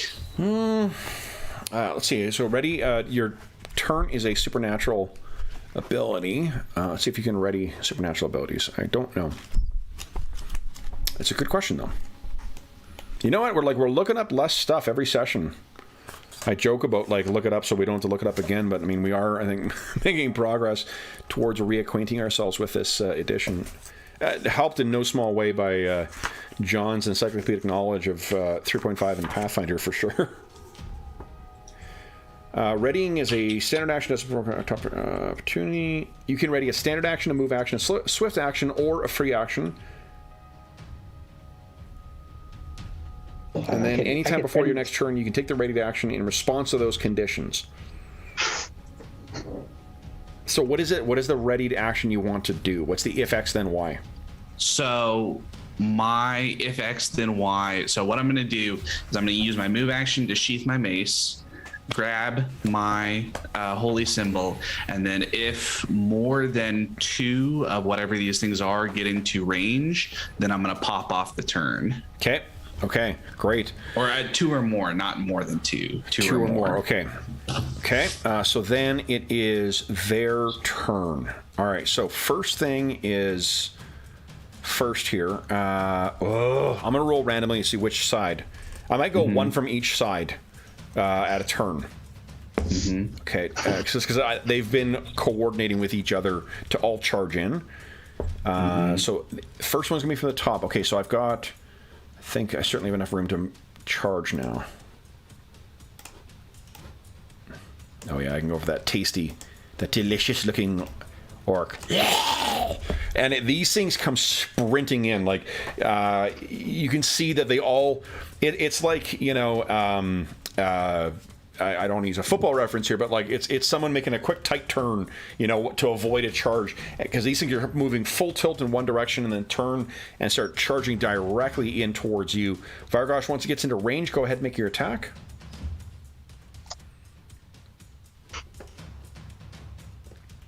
This is with your flail. Oh, that's right? Howin. Oh shoot, I'm on the wrong sheet. Okay. What is their AC? Ooh, not bad. Not bad. I think you guys got this, though. Come on, Vargosh.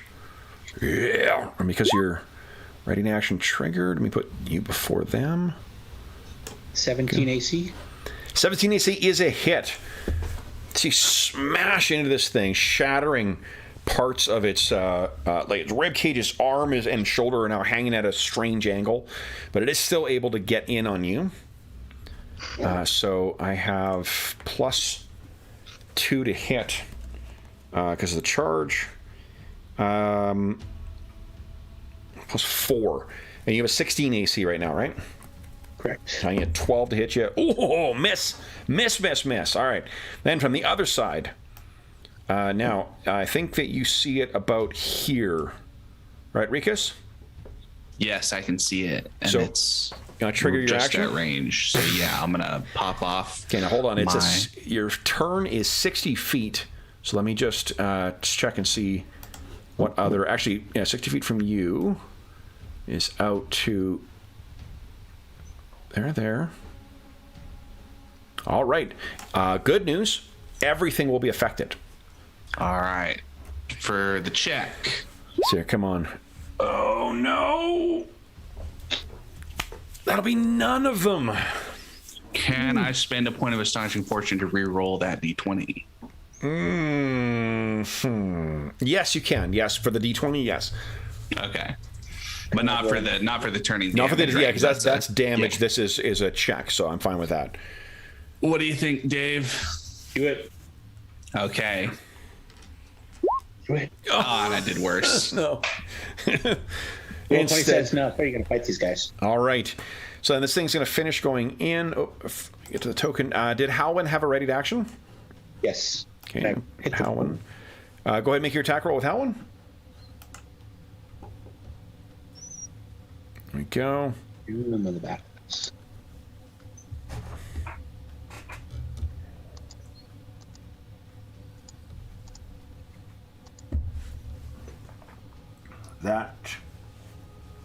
That is enough.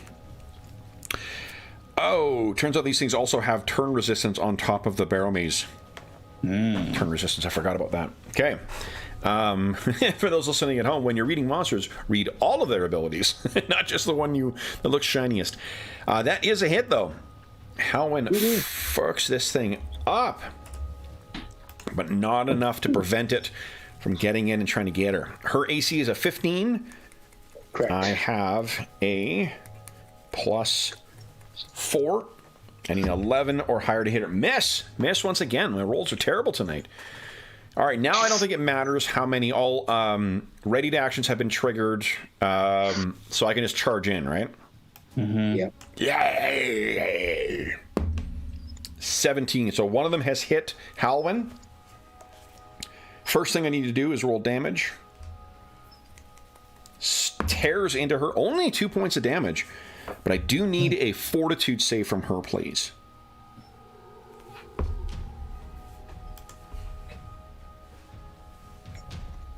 This is 8.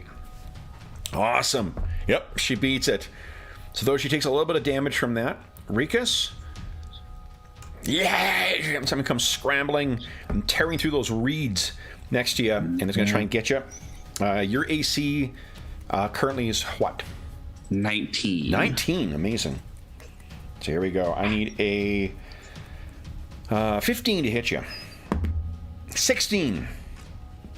Got enough to get in there. All right, you take 6 points of damage, and I need a fortitude save from you two, please. All right. Yeah. Vargosh. Fortitude. Go. Ooh, that's not good. Do you want to spend a astonishing fortune on that?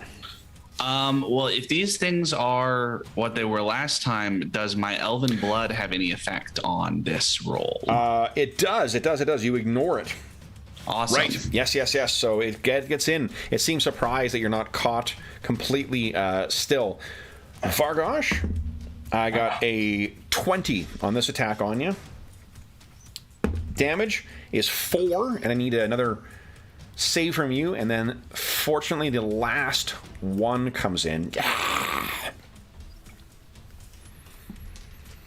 All right, so let's get that fort save from Vargosh. Nice, easily shaking it off. Beautiful. And then last one, Vargosh. See here, I rolled a 3, so that's also a miss. That is the end of those things' turn, and I think I've got everyone placed correctly. Yes. So then it is Boldo's turn. What's Boldo doing? All right. Sure. Boldo's got a couple of turns left, but he saw that mine didn't go off, but he might as well try. That's why we're putting 20s on dice. Yep. So turning check. Yep, they're going to be exceptionally hard to... Nope. Okay, so he's crying out to St. Yig. Yep. Jared, you want to make a... I think he's got one more use of his Dark Knowledge today. Cool. Well, then I will make a knowledge religion check to see if we know anything about these things. Come on, you want a 25 on this. That gives you... Yeah! Oh, so close! Shit! So close. A 25 would have given you +2 to hit. For these things. That's still... It gives you a +1 to hit.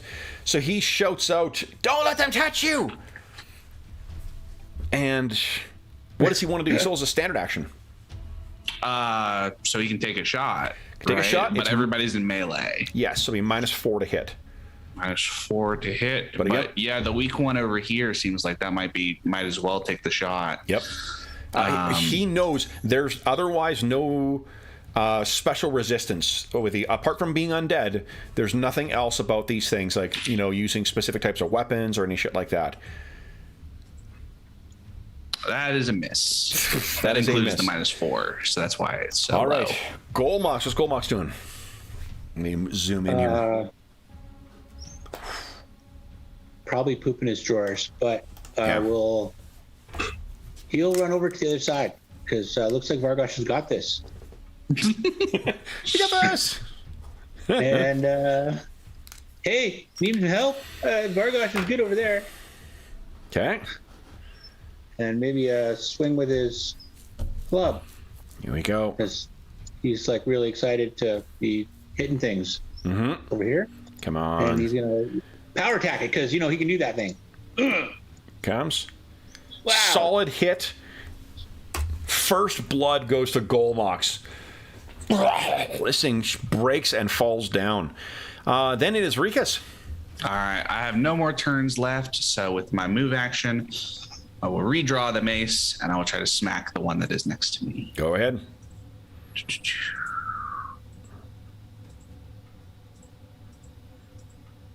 Yep, solid hit. Whack. Collapsing I in think part that of is it. Okay. For me. Then it is Vargosh. What are you doing, Vargosh? He's going to power attack the one that's damaged. Okay. Comes that cleave. Potentially. Oh! Oh, astonishing fortune then? I think it would be good to astonishing fortune that one. That leaves us with one left. Yeah. Yep. Okay. You are 1 hour off from home. You Yep. are certain of that now.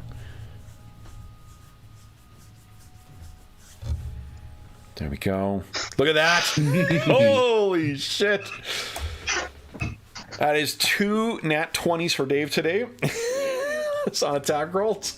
Vargosh likes roll 20. Yep. Roll 20 likes Vargosh, I guess. So let's see. You want to carry through with your cleave? Yep.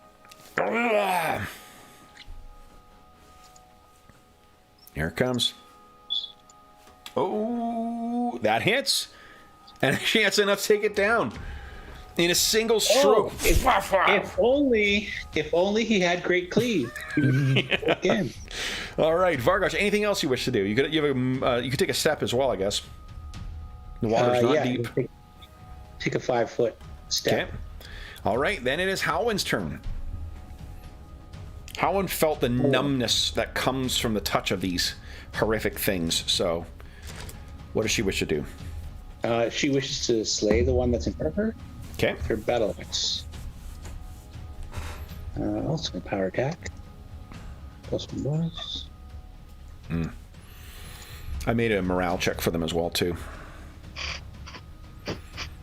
Howland, yeah, that's a solid hit. Which one was it? The injured one? The injured one that's over by... Yep. Another one down. She could step if she wants. I guess she's in the reeds, though, but I've been counting it as difficult terrain for anyone else, so she could step if she wants to. No, I think she'll stay where she is because she's between that creature and Cleric and Jared. So, Sure. You know that Rikus... Oh, no, this thing goes next. Yeah. Yeah. All right. I was going to say you could try and help set up Rikus for a flank, but... all right, so then we've got one in front of Halwyn. We'll start with that. Oh, full attack time, baby. So we got 2 claws first. It's always a... what do you call it? It's a banner day when I get to indulge in full attacks with my monsters. All right, so first 2 claws at Halwyn. I need 15s to hit her with this. One very close, one not even close at all. But then that those biting jaws come in. This I only need a 13 on. 17 is a hit. Jaws slobber over her. She takes 3 points of damage, and another fort save from her, please. And then I will my attacks on Vargosh. Easy. She is one tough warrior. So Vargosh, let's see. I need 16s to hit you with my things. I got an 18. I tagged you with one of my claws here. You take 3 points of damage. I need a fort save from you, and then this bite. The bite, I need a 12 to hit, or 14 to hit you. A nat 20. Ooh, Vargosh is shaking off the 1, so he takes just the damage from the 1. But let's roll crit confirmation here. +2, so I need a 16. Oh, ho, ho, ho, ho. Crit with the bite. All right. So I need one more save from you there, Vargosh. Fort save. And... oh, no, he fails! Which makes sense with a crit. You do have one more point of Astonishing Fortune left. You take 10 points of damage from this. And you can feel your limbs stiffen up. Give us a 1d4 +1 roll, please. what do you think, Arlen? Do you want me to So I think we save it because Rikas is going to be able to step over you, right, and take on that one. And then we've got a couple of henchmen on this one. Let me do this. Right. I'm going to roll the duration, and I'll tick it down on myself so you don't know how long it's going to last. That, to me, sounds terrifying. That sounds... Fucking awful, Madison. All right, so your limbs stiffen up as this thing's sinking its teeth into you. You think it's actually eating part of you, Vargosh. It's maybe taking, I don't know, 1 or 2 bites. Then Boldo sees this and sees Vargosh. He just, in that massive sweep that he made when he took down the other 2, left him open, so this other one was able to get in. What's Boldo doing? Well, those got one more turn, so that's what they make 20s on the dice for, Heck yeah. right? Why not try it? That's what they make 20s on the dice for. Yeah, and it is, unfortunately, because these things have turn resistance and they're in the undead and because of his level. If he'd been one level higher, that would have affected them. But he's not. So he's, even with his voice at a fevered pitch calling on St. Yig to drive these things off, he still can't bring enough power to bear. Jared, what are you doing? All right, let me see. What is Jared's AC? So getting in close is not great, but... Does he have healing still? Let me check. I think he's used... pretty much everything. Yeah, he has, because during that fight he used 2 heals. Yeah, so he's got 1 cure minor to do a 1 tap, but nothing other than that. Let me check. I should have written down what some of these things do. Which spells are you thinking of?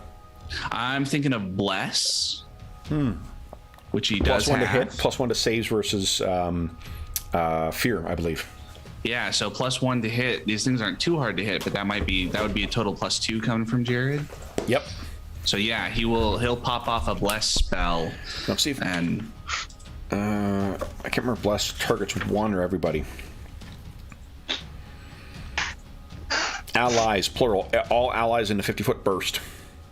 Cool. Plus Well, 1 yeah. morale bonus on attack rolls and saving throws against fear. And I think that his boost with Dark Knowledge is an untyped bonus, which means it stacks with it. Okay.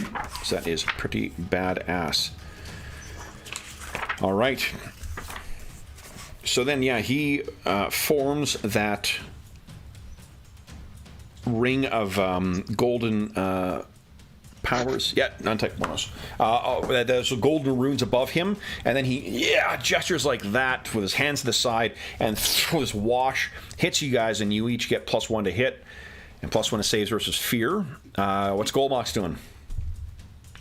I think emboldened by his death blow that he dashed out last time, he's gonna take a 5-foot step and smack this thing with his club.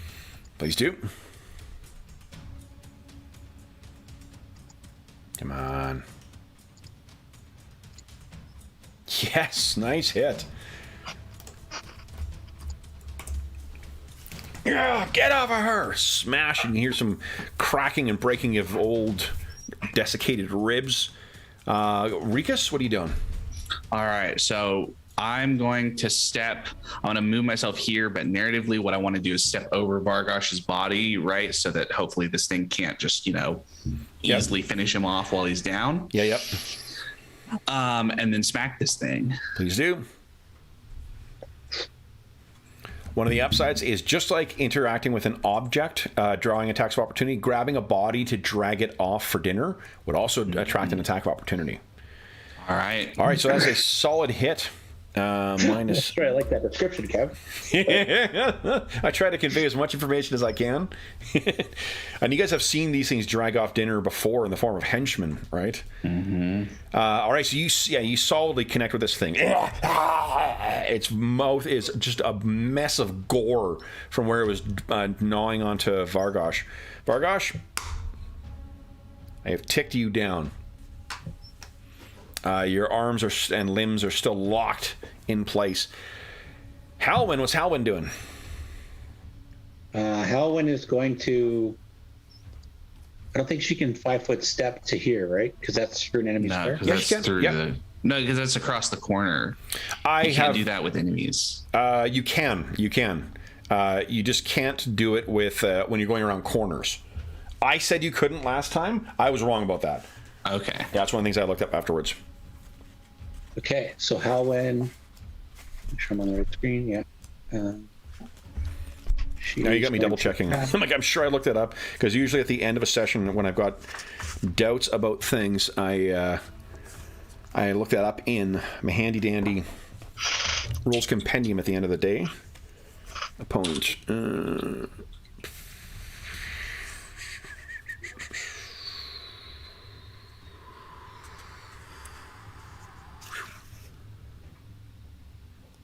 You can move diagonally past a creature, even an opponent. All right. So yeah, double Good to check. I know. thought I was wrong about that. Okay. Then Halwyn, she want to... Whoa. And she finishes that sucker off. Nice. All right, then it is this thing's turn. Rikus, you do have an attack of opportunity. It is interacting with an object. All right. That object is me. Dude. Just don't objectify me, Madison. Solid hit! Holy smokes. And with that, you've driven this thing off. It was too hungry for orc flesh. And with that, you have defeated that enemy. And does anyone have any healing left right now? Before we do... We have a little bit, but I think it's all one taps at this point. Phew. Oh, Jared has at least 2 healing potions. And he would spread that around at this point. Okay. You know what? Vargosh is like, I got a healing potion. Okay. Vargosh, you want to use a healing potion on yourself? Yeah, I think so. Yeah, he's got 2 Cure Light Wound potions, and he'll spread those around. So you guys, I'll just take those off of his list here, but I think he would happily share that with the party to try and to make Is sure. it a D8 plus 1 or? It'd be 1D. I think it's 1D8 plus. Yeah, I think 1D8 plus 1. It's the minimum. The potions act at the minimum level of casting, and that's a level 1 spell. Yeah. Say. Okay. Oh yeah. Nice. All right, so All one of them right, down. Who's so we getting the can- other one? That's one of Vargosh's. So. Oh, that's one of Vargosh. So you still have 2 more potions. Okay, so I think what we do. Now I'll leave it to you guys to decide if you think Jared is happy to distribute them around. You think you're certain you're only an hour away from home, but you Yep. did get lost before, and it's almost midnight. So But what we're do you guys only an think? hour away, so I think what we do is we do one more. So I think what we can do is we'll have Boldo and Jared use their last heal spells on Halwyn to bring her up to 6. Okay. Rikus will still have one more 1 tap, and then Jared can keep his potions so that he can run around the battlefield and pour them down people's throats if people go down, if we end up fighting again. If Because we he get doesn't another hit a fight, lot. when we get another fight, first thing I'm doing is drinking my next potion. Yeah, I think Rikus has a potion or 2 also, so he Okay. can heal himself up. If we hear something, he'll just take a potion. So does Jared wants to know if you want him to distribute the potions? Then he will not make any. He will not have any use for either of them, unless he's I don't gone think- down. I think we keep them on Jared because Jared doesn't hit a whole lot, so he's sort of more useful bringing somebody back up than Okay, he'll do that. smacking. Yep. All right. Then let's go back to the navigation map, and then we'll take our mid-session break. I realize we blew way past that already. We started late, I suppose, anyway. But let's do this. Riveting storytelling and combat. So Yeah, people are- exactly. All right. Then let's make those. Yeah, let's make those checks, and then we can take our break when you're in Helix. That'd be even better. All right, So it's plus 6. Okay. So it's plus 9 in total. Mm-hmm.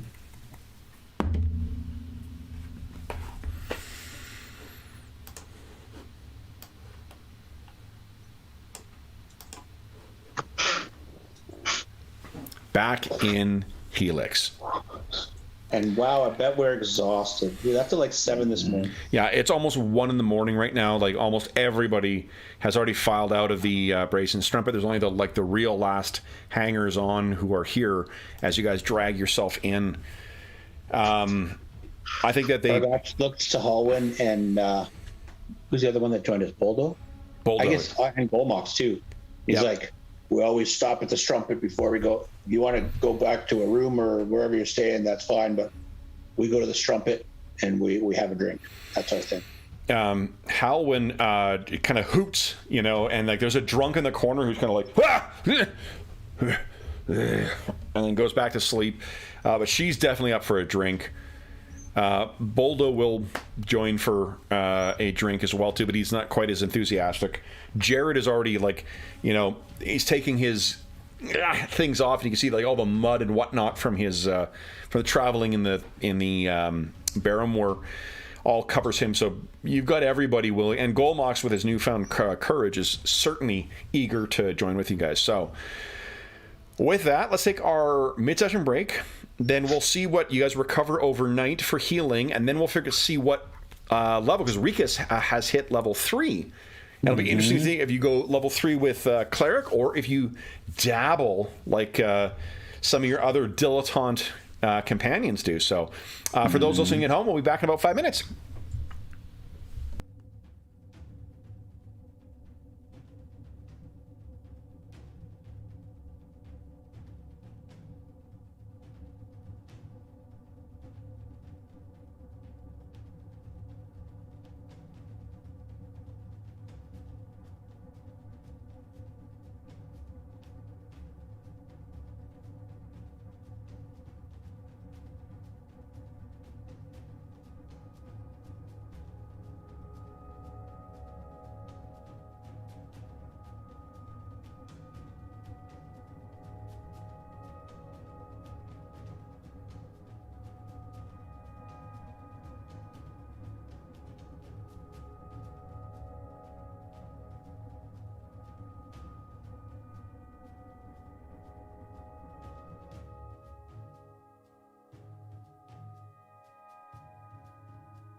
freaking smoked my leg on the sword when I was walking out for the break.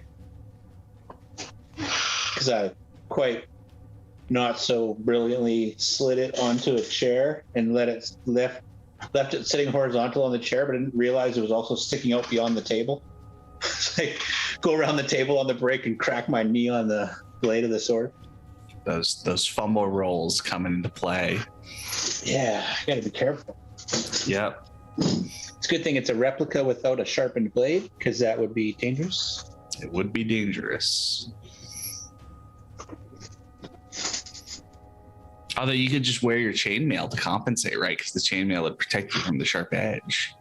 That's true. I'd have to make some chainmail pants though. Then I could. I guess. Chassés. Yes, some chassés. Mm-hmm. Kev will be watching this later, like, what the hell were they talking about on the break? Oh, what were you guys talking about? I left that stupid bastard sword sitting on the chair beside me, and I didn't realize it was sticking out beyond the table. So I got up the break and I walked around really fast. I smacked my knee into it. Attack of opportunity. Yeah. Jeez, you okay? Yeah, I'm good. Just gotta watch through, walking through threatened spaces. I've not, Got to be careful. Those chairs, man. Mimics. They're everywhere, especially when they take training in weapons. All right. So that evening, you guys have a chance to enjoy some beverages in an almost completely empty tavern. You're lucky that what's his name? I think he's Otto. Otho? What's his name? The owner of the proprietor. Ballo. Lucky that Ballo likes you because he's happy to keep the thing open and keep the beer flowing. Do you have any healing spells left amongst your party? We've got a couple of the tiny ones, so we can do Jared and Rikus both have tiny ones, as does Boldo. Okay. So we'll do Vargosh is the most down, so let's just do 3 points onto Vargosh. Okay. They all give him a little glowing touch. Mm-hmm. All right. Then, let's see here. Healing. Injury, healing, and death. Alrighty, so then, you're not going to benefit from complete bed rest or long-term care just overnight. So you will each recover 1 hit point per hit dice or character level. So Jared's already at full. Boldo will be up to full by the morning. Rikus, you'll recover 2 overnight. Vargosh, you'll recover 3 overnight. You know what? Let's give you the benefit of the new level. We'll give you 1 extra hit point back. Rikus? Mm-hmm. Halwyn will recover 1 hit point. And Golmox was not injured. You will need to spend 5 silver to keep Golmox retained as a hireling for the following day. I got that. Okay. All right. Did you bring back any loot from that expedition? I don't think so, right? I don't think so. Just our stuff. Yeah. Yeah, the stuff we'd stashed out there, basically. Okay. We didn't have to spend more on tools, so we got our tools back. Okay. All right, and fortunately, that means also because they're henchmen, not hirelings, Boldo and Halwyn will not need to be paid anything for the next day, but you do need to spend a gold for your room the following day. And then you can decide what you wish to do with your day. So Jared could devote all of his spells to try and heal, I suppose. Mm-hmm. Yeah, it seems like we're going to spend at least 1 day hanging out to heal everybody up. I'll take 2 gold off because we'll probably need a bigger room or 2 rooms. Yeah, with as many of And us. some food. We need some food. Follow. Yep. Get some food going here. So before we get into the actions for the rest of the day, what level is Rikus going to take? Are you going to continue on in Cleric, or are you going to take a new class? He is not. He is going to take a level of Ranger because that seems like that is useful for traveling the Barrowmore. And also because this is his third total level, he gets a feat so he can make himself better at turning undead anyway without getting a cleric level. Awesome. Awesome. All right. So then as a first level Ranger, now, do you have a reroll banked still? I do. Oh, fantastic. Give us a 1d10 roll then. That's your hit points. No, 1d8 in 3.5. Sorry, 1d8 for Ranger hit points. Now take that. I will spend the reroll. That's what they're there for. Get a 5. Every little bit All helps. right. Okay, so you have spent your reroll, and you're going to gain 5 plus your con modifier. And that's in full hit points. You don't need to heal those back, so you can... Yeah. Nice, okay. Cool. You will also get +1 to your base attack bonus, +2 to your fortitude save. All right, give me a second. Sure. Hey, you're getting a whole bunch of skills now, too. That's the point. Nice. 1 to the base attack bonus, +2 to fortitude. Yeah. And that stacks so with wait, your that's- existing. So if you've got +2 from cleric, I think +3 from cleric at this level, you'll have so I'm +5 in total. Total of 5. As your thing. You get track as a free feat. Track as a feat. I will write that down. You also have wild empathy to try and improve the attitude of animals. So now when you run into animals like, say, toads, you can try and improve their attitude. You do your Crocodile Dundee. Wow. Wow. You are now proficient with all martial weapons, light armor and shields, which you already were before. I think it's the martial weapons is the big... Martial weapons is the big one. That's why I was going to go fighter, but then I looked at Ranger and saw they had so many more skills. Yeah, so you get... so as a... Do half-elves get bonuses to skills per level? I can't remember. No. No, okay. That's why I only get 1 point per level as a cleric. Right. So you'll have 5, because of your intelligence modifier, you get 5 skills. Yep. So 5 points to spend on skills, and you got a shit ton of new class skills for this level. I'm going to just go through and click the stuff, and then I will spend the points. Sure. Just remember that when you're spending from the level, it's the class you're in that you got to spend the points on. You don't get, if you're spending Ranger skill points on things that are class, you know what I mean? Yes. Yeah, not cleric skills, unless they're on both of them. I guess I'll not bother to check stuff unless I actually take it for right now, just to keep track. Rangers have a pretty impressive page 47 of the PHP. 3.5 PHP is where they are. You also get a favored enemy, which seems like that should be undead. Works for me. Okay, so undead, definitely a good plan for the Barrowmaze. And it makes sense narratively. +2 to bluff, listen, sense motive, spot, or survival when using them, and +2 bonus on weapon damage against such creatures. So you have +2 damage against undead. Pretty awesome. So how many points is going to put? Oh, and wisdom is actually your, I think, your good stat, right? Mm-hmm. So your survival is going to get a lot better. My survival is going to get a lot better. And the maximum number of points is 3 plus your character level is how many points you can put in. So you could, in theory, put 6 ranks into survival if you chose to. So what I'm going to do is I think I'm just going to put 3 into survival and 2 into listen, honestly. Okay. Because that seems like those are all really useful. Okay. Very nice. Okay. So that's pretty cool. So Rikus, and that fits with your faith as well too, right? Because you are to I'm the hunter. Is my god. That's super cool. And you get the wisdom necessary to cast ranger spells too at high level. Yep. If you choose to go on that route. Cool. Yeah. Do you wish to spend any money? Because you could also re-outfit yourself now that you're proficient with a bunch of new weapons. I was thinking, well, and I also get, right, because this is my 3rd character level, don't I get a feat at this point too? You do. You said you were going to spend it on your improved turning? I think I was just going to do improved turning. Sure. To turn as 1 level higher, essentially, is what that does. So that'll be, and I can write that down. Awesome. Yeah, all that anti-undead stuff is all super useful in this campaign. Yep. Yeah. 3. Don't have any bonus to damage, so just like that. And yep. Okay. All right. And then equipment. Yes. So I have. You can sell stuff for 1/10 of the cost. So if you want to offload anything, you're free to do that as well. What have you got?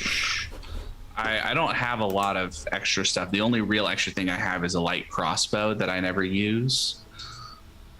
Because I've got my shield and I'm sort of a frontline guy. So I am thinking about, but I could just give that to somebody if we have a henchman who might use a light crossbow. I don't think Golmox has anything yet. And I don't think Helwyn has any range weapons yet. Golmox is a little hesitant to get into melee. Yep. So let's give the light crossbow and 20 quarrels to Golmox. Okay. Oh, he's got a short bow. Oh, Okay. well, then maybe he doesn't need it. Maybe I just need to pay attention to his character sheet. And Does Boldo have range weapons? I think Helwyn- Boldo just has his club, Okay. but we could give Boldo the light crossbow because he's a cleric, so we know he can use it. Yep. So yeah, let's give Boldo the light crossbow, and then I will not worry about having a ranged weapon because I get into melee generally, and because I have martial weapon ability now, I can add.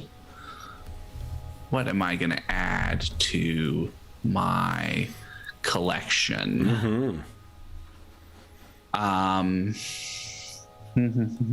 don't think I'm going to take any two-handed weapons because that defeats the purpose of having the shield, but I think it would be useful to have a long sword in addition to the heavy mace.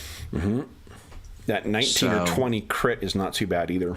Yep. So I'm going to add long sword. Well, I was just thinking because we know that there's creatures that respond to slashing versus bludgeoning fairly differently. Yep. Quantity 1. Wait. And I'm going to Dave, can you update Boldo with the light crossbow and quarrels while I'm doing this? Yep. Boldo. On Boldo. Let's move this to here. And then then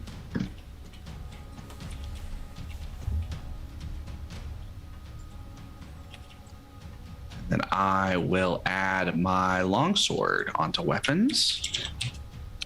And then I already have pretty good armor and all of that. So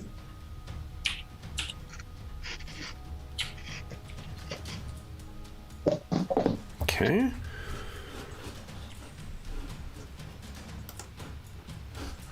So then, what else do you guys wish to do in town? Or is it just a matter of you're going to relax and try to convalesce and spend the whole... Like, if Vargosh spends the whole day in bed and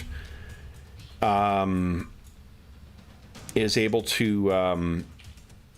what do you call it? To get long-term care, he will recover 9 hit points just from healing. Or if somebody's going to crack off some spells. Yep. Yeah, they could just do that. Jared, I think, has 4 first level spells now. Yeah. Per day? So, so Rikus can take care of himself, and Jared can take care of Vargosh. Okay. Just as a so it'll be day's 1d8 worth. plus 2 for each of those 4 spells. So you can just do them one at a time and see if you're. First one on Vargosh. Okay. I was gonna say Halwyn is injured too, but I mean Jared could dump his 3 cure minors onto her and be done with it. Yep. All right, 5 points for Vargosh. Okay. 24. 4 more points for Vargosh. It's 9 total, so it's 28. 28. So 1 more on Vargosh. 33. More. That's exactly what he needs. Yeah. All right, and then Jared will spread the love and do one on Rikus, even though Rikus can heal himself. Okay. And that is plenty. Nice. Okay. And then we'll do the minor ones on Halwyn to bring her back up to full so that tomorrow we will be fully recovered. Okay. Anything you guys... So you would have burned 2... the torches are an hour. You guys were in the dark for... let's see here. 1, 2, 3 hours. So that's 6 torches you guys burned through on that last trip. 6 torches. All right. And I think is in the we have party loot. Party loot, yeah. Yeah, there's what's on the sled. I think we had 10 or 15 torches or something. 10 torches. So let's refill back up to 10, but they're only a silver piece each. So we'll spend a gold and refill back up to 10. Okay. And then otherwise, I think we're ready to go. Yeah, I think I've got this in. Maybe I should stop standing around like an idiot and actually roll encounters in Madison. Okay. Yep. Anything that Vargosh wishes to do in town?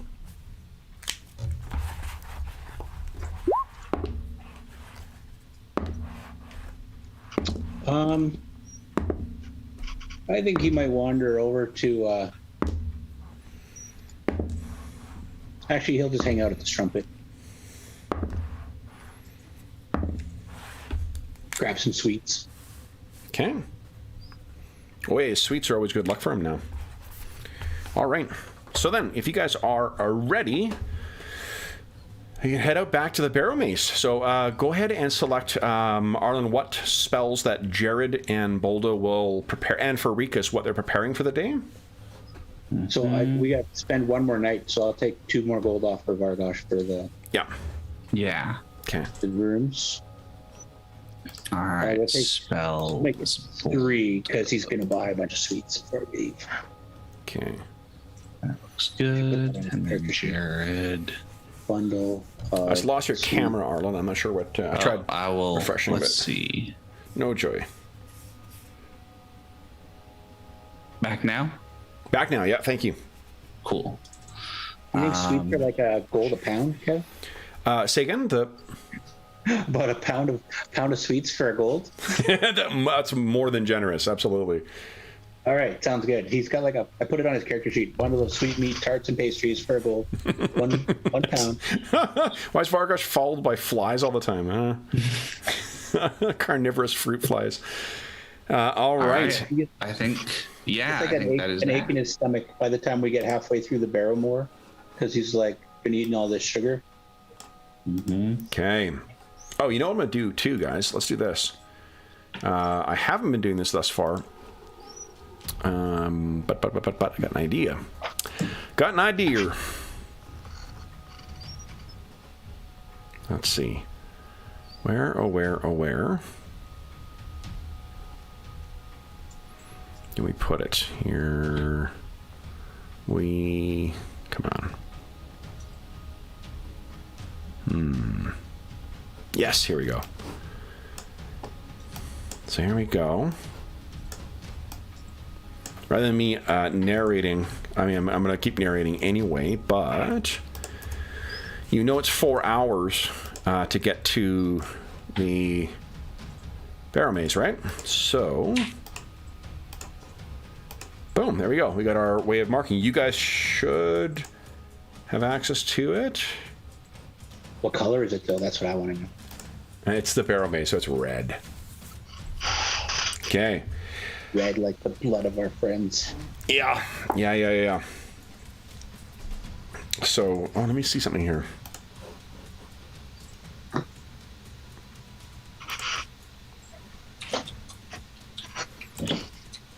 How long is this alliance chain?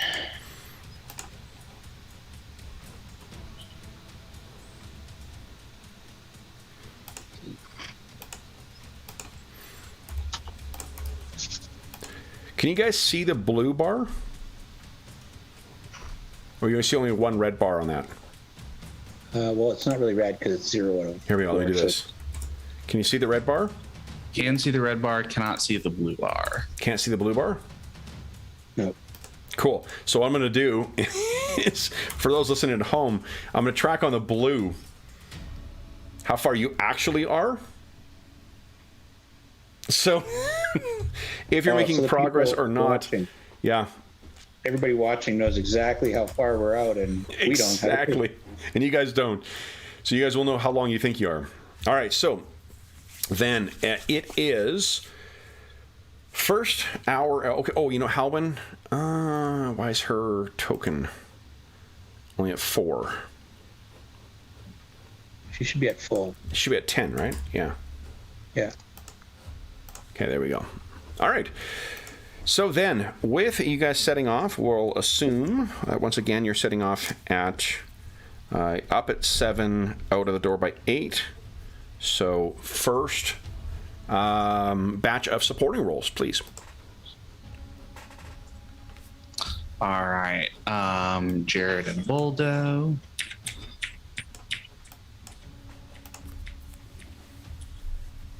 Boldo. Okay, nice success. Jared. And I'm getting roll 20s, keeping me in suspense. Nat 20 for Boldo. Awesome. That's plus Nice. 4 thus far for Boldo. For Rikus.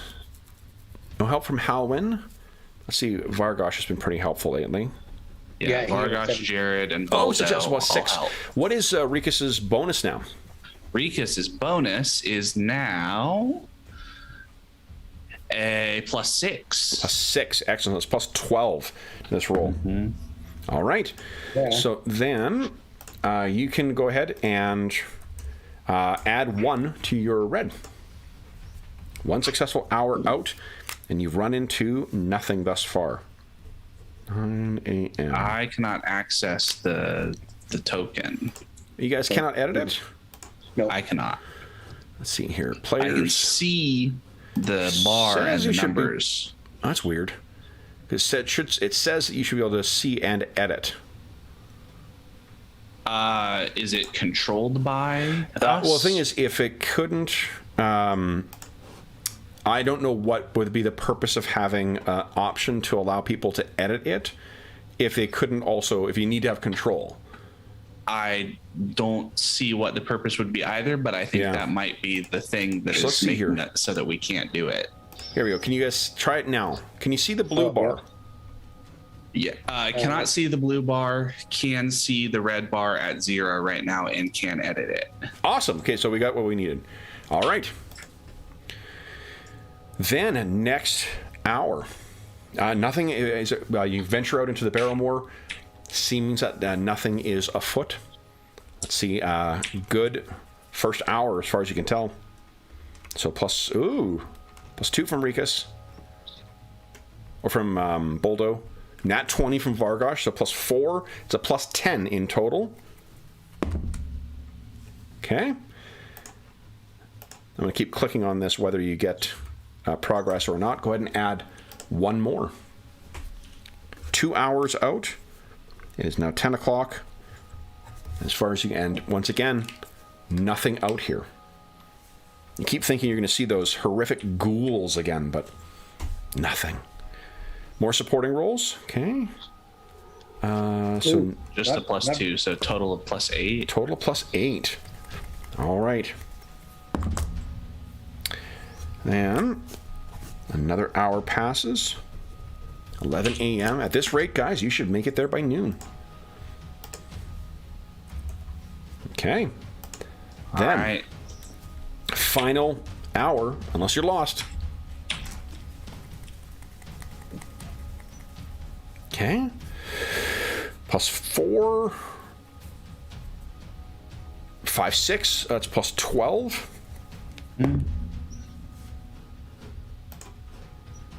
I like this whole ranger idea. I have good news.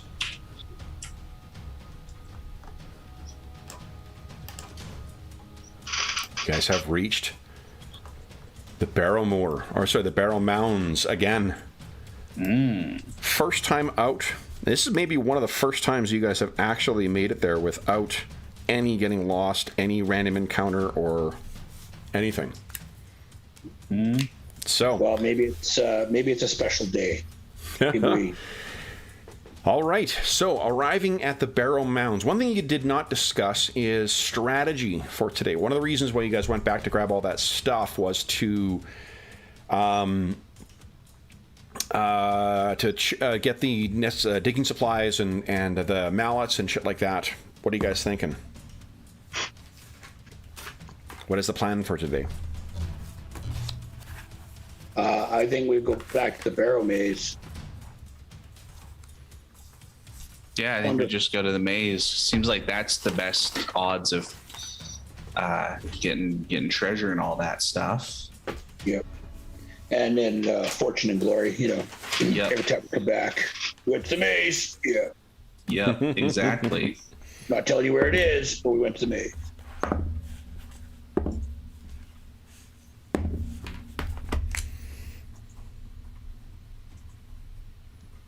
Okay, here we go. All right, then. In Barrow Mounds. See how it's not always as long as it was yesterday to get here. Okay. Because she wasn't very impressed with us yesterday. Go ahead and... No, she was not. Move yourself 2 hexes.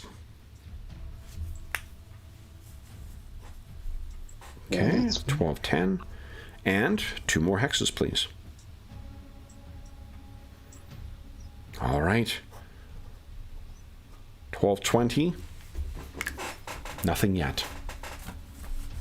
Go ahead and move yourself 2 more hexes. And 2 more. 12, 40. All is clear. You can you do not see anything in there. You have not explored that hex, but you cannot see anything in there. And let me double check. I don't believe there's anything to the north, or nothing that you can see through the fog. But let me double check that. If I can tempt you with a attractive diversion. Oh, we said we were going to go to the Barrowmaze, but hey, that looks like an unplundered tomb. Let's go there. Let's see here. Nothing that you see, at least nothing you can spy, either up there or up there. Vargosh says, who walks over to Rikus and goes, "What if we see an unplundered tomb?" All right, we can go through. We'll go through a little bit of undiscovered territory next. Okay. Oh, I'm just curious. Okay. What your thoughts would be. Well, I don't know. I'm not sure what our odds are versus the Barrowmaze in terms of treasure, but Go right ahead and move yourself. All right, we're gonna move up to this one. Okay. And you see nothing of interest in the adjoining mounds. All right, and then we will move over to here. Okay. That is there. Nothing you can see to the north, and it is now 12:50. Go ahead and move yourself 2 more hexes. All right, we will move up into here. Undiscovered territory. Okay. Nothing you can see, although through the fog and the mist, you can see the entrance, or at least the known entrance to the Barrowmaze. All right. Kev, you need some early 90s, late 80s video games effects for Roll20, so that when you're woo, woo, woo, the screen flashes or something really badly. It's like some terrible 16 color graphics or something. All right. Yeah, I completely agree. This puts us at 1 o'clock, and you have reached the entrance to the Barrowmaze. So, once again, That's awesome. We see within there's that block and tackle leading down into the Barrowmaze itself. What do you guys... I guess one thing you haven't talked about is how you are splitting up the duties. Well, So last time we had some trouble with regard to leaving people up top while we were adventuring. Seems like what we could do, because we don't have Wolf with us anymore, so everybody can go up or down the rope. Yep. We could just take the sled and put it in, basically kind of like we did with the broken sled, just sort of slide it in out of sight in the back of the barrow in like an alcove or something, and then, you know, leave it by itself, because hopefully, you know, it might get damaged if some like frog that hates sleds comes by or something, but then just take everybody down into the Barrowmaze, instead of leaving people up here to potentially run into the sort of nasty stuff that hangs out around the mounds. I like that idea. And I think we should also take the broken sled and like leave it up here by the rope, make it look like this place has been attacked, so maybe nobody will want to come around. Okay. Yeah, spend a few minutes moving stuff around, trying to. Okay. Now, who is the or are the torchbearers going to be Boldo and Golmox again? I assume so. Yeah. That worked pretty good. Okay. Yeah, worked well. All right. Then, 2 seconds here. I need to check one thing.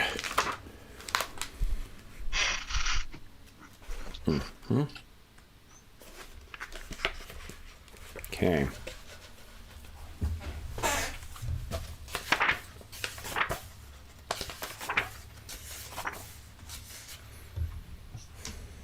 Okay. All right. So, then, let me bring you down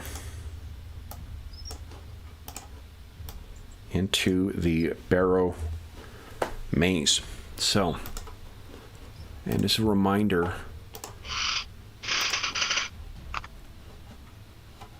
So I think Vargosh goes down first because he's got dark vision. Yep. And he can see before we even pass a torch down. Yeah. So this is how things are going down. Let's see here. Oh, do we have a plan for those, what we saw here last time? The nasty undead? Well, those, they're like priests of the dead or something like that. Their eyes were glowing and they were chasing us out. Yeah. I think if we, feel like there's something particularly nasty coming, we run back to the entrance and try to, scramble up the rope, basically. That seems like the best thing to do is sort of stay largely in kind of areas we've covered. One of the things it seems like we figured out was the, open up the door, check the room, and get ready to shove the door closed in case there's something nasty inside the room. With essentially two people, the peek and close option. But generally that'll be, we just go through and sort of room by room, So see if we can't deal with stuff. Vargosh is the first one down. And Vargosh, you get down, and once again, silence, dampness, and an overwhelming stink of rot and decay are down here. Would you give us a 1d100 roll, please? It's not for weather. Not the weather. No, I was saying that so it wouldn't roll really high. So looking around here, I mentioned, it's worth setting the stage here again. Let's quickly remind ourselves what this opening area looks like. The ceiling is vaulted and 35 feet high from the floor. The wall has partially collapsed along the western wall, and worn frescoes of a burial procession leading to a barrow mound line the walls. Bones litter the floor. Booted footprints can be seen heading east, with rubble and debris littering the floor. A smell of dampness and death, and you can see Vargosh scrawled freshly on the walls, low down, as if perhaps by a gnome or a halfling or someone who has fallen, are the words, "cannot get out." The bloody drag marks that seem to go on the floor from there suggest that those words may have been true. Nice. I mean, not nice, but Vargosh doesn't think it's nice. Dave thinks it's nice. Kind of cool. Vargosh is like, oh, fuck. Who is the next one down? Probably somebody with a torch. Or Okay. somebody who's going to hold a torch, right? They probably wouldn't, climb with a torch in hand because that seems a little silly. But, Yeah. Get down to the bottom and light a torch type thing. So who would you like to go down with next? What do you think, Dave? Do you want Boldo or Golmox?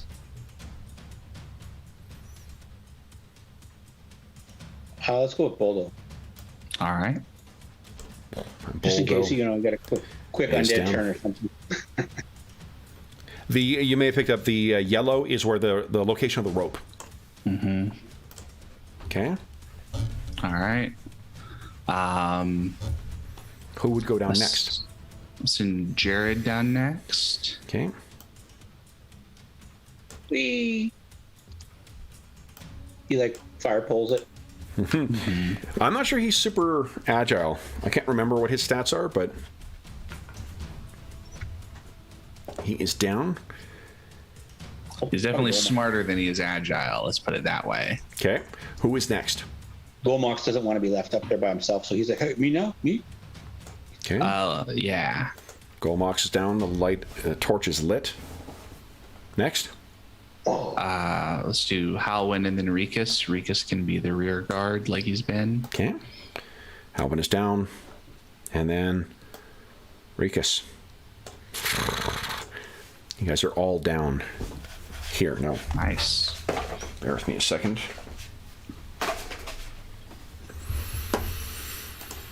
I need to grab something.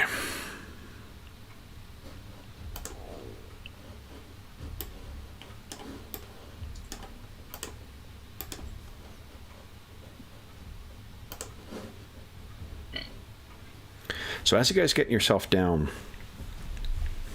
and you begin positioning yourself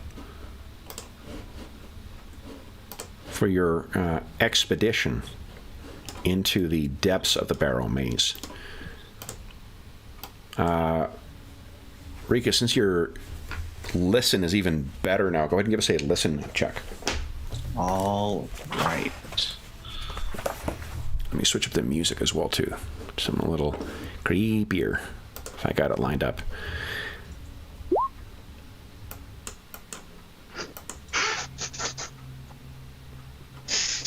Yeah, that'll do.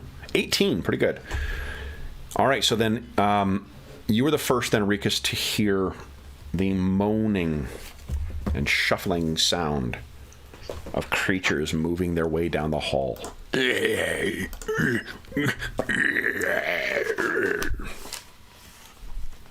Dressed in desiccated robes and stinking of rot and bloat. What do you say, Rikus? Undead coming down the hall.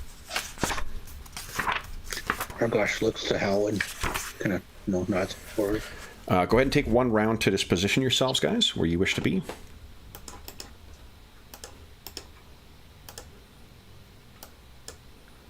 Okay, let me finish.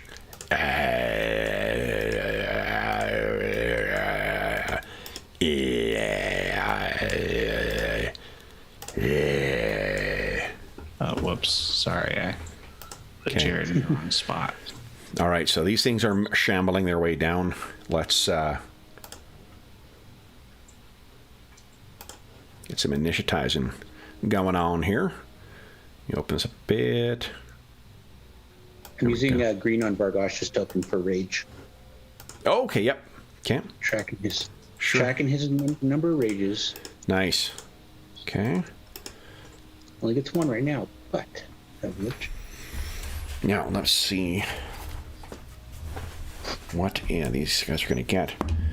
Now, you guys have defeated some pretty... and you made an expedition back from the Barrowmaze, too. So, or the Barrowmoor. So, you guys will get 100 XP just for that for today.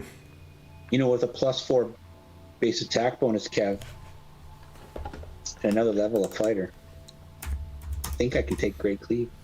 Pretty awesome. Okay, so that is, I believe, everybody. Might be a while. Scooch that up. No, I mean, you guys are getting XP at a pretty good clip now. And you've reached a point where you seem to be able to... just going to make sure that's not too loud. Would one of you guys say something? Something. Okay, yeah, you're about. I want to make sure that music isn't drowning you out. Hello. All right. So then, yes, these things are... So first up is Golmox. What would Golmox like to do? Is not so bold as to go forward. Let's see. So remember, Golmox can only see to about here. Right about here, yeah. Yeah. But he can delay, right? Could he delay, can just go later in the round. Yep. I think he'll delay until he can see something. Well, he has a torch, so he doesn't want to delay too long. But he could delay until Vargosh moves up, right? And then move up behind him, is what I'm saying. Yeah. Okay. He'll delay until either he can see something or until Vargosh moves forward. Then he'll follow. Vargosh is up. So if he wants to delay, I'll just put him after Vargosh. Vargosh, go ahead. Okay.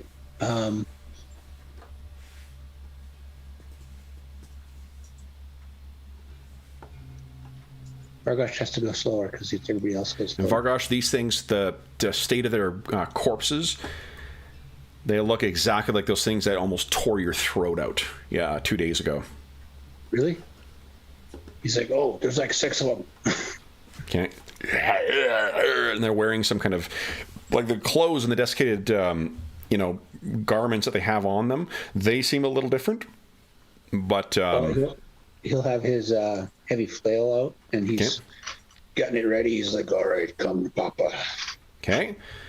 Golmox is up next. I think he will. So one interesting thing about this, too, with the... I love this game.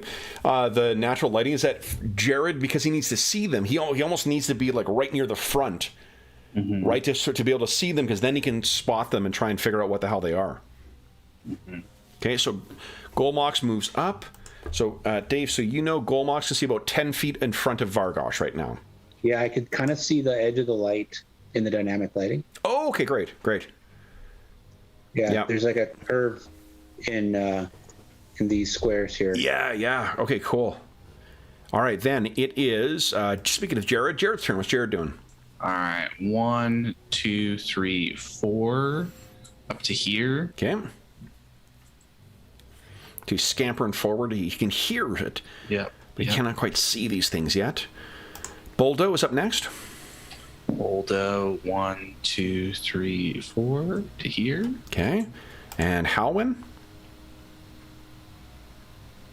She's going to step up next to Vargosh and hold an attack if something comes in close. Okay. And then Rikus? 1, 2, 3, 4, right behind these guys. All right, now these things. All right, so the furthest we can see here, let's see, Rikus. Oh, yeah. All right.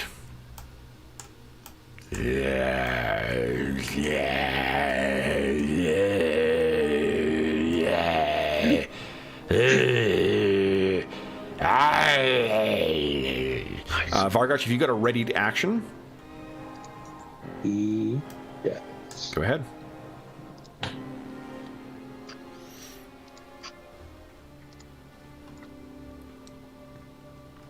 Let's see here. Big hit. Come on. There should be just a toggle on the character sheet for power attack, because I'm always power attack. Yeah. You got this thing always in gear for power attack. Oh! Not so lucky sevens. Believe there's 1 point of astonishing fortune left, though, right? Think I'm going to hold. Okay. All right. So then that was interrupting their action. They finished their action. Does anyone else have an interrupt? Hallwyn also had an action correct. Hallwin's, they're actually, oh yeah, because that is close enough now. Yeah, so she can go ahead. So Just the one. Hallwin, yep. Yeah. Go ahead.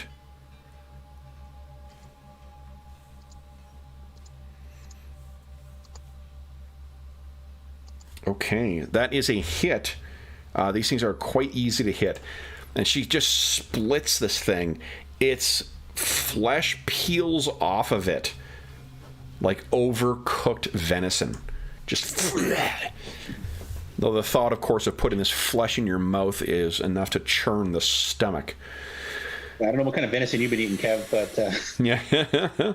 Now it is Golmox's turn next. What's...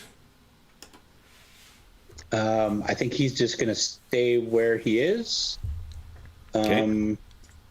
And he can't use a bow and a torch. But, yeah, I think he'll just draw his club and just kind of stand there. Okay. Jared's turn. What's Jared doing? He can see these Jared things is now. going to try to, figure out what these things are so that we can So he's got figure out what tactics we need. dark knowledge of that shit. Give us a religion check, please. Oh, so close again, too. So these are, having seen the damage that Halwyn did to these things, he just calls out, "They're typical risen dead! Drop them! Use cutting weapons!" You also get +1 to your attack rolls. Nice. Untyped. That was only a move action. What else? Does he have anything else he wishes to do?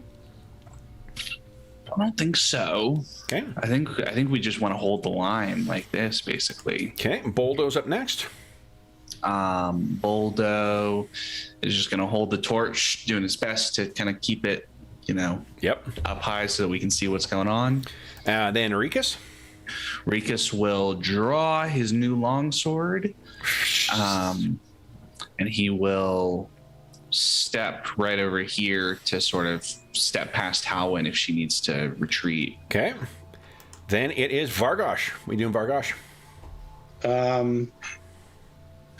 He will drop his flail, Okay. pull out his greatsword, take a 5-foot step into this spot, Okay. and attack the one to the north. Please do. Yeah.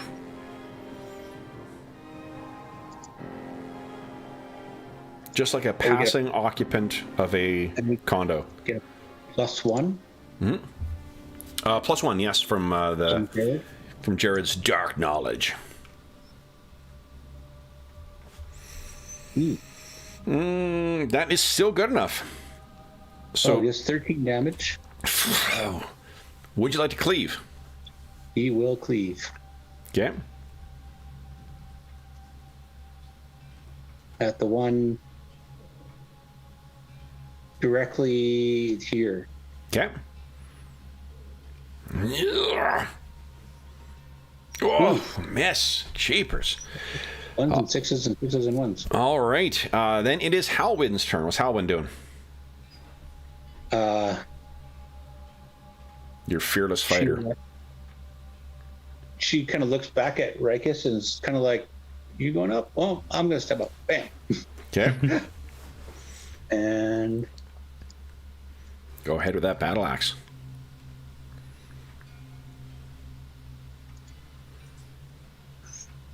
Let me go. Big swing. Oh. she should have let Rikus go first. Yeah, that's not good. All right, so she swings, and that is a wild miss. Now it is this thing's turn. Shit, that would have been a confirmed fumble, too, if we were playing fumble rules.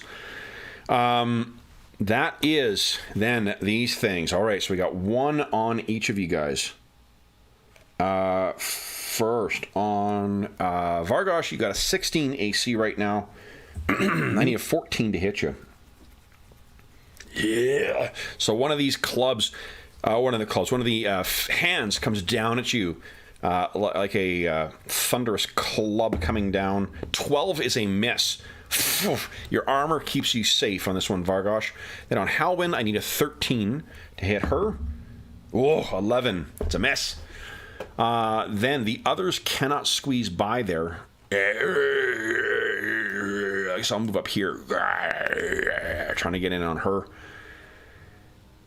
Yeah, I can't even squeeze there. It is Golmox's turn next. What's he doing?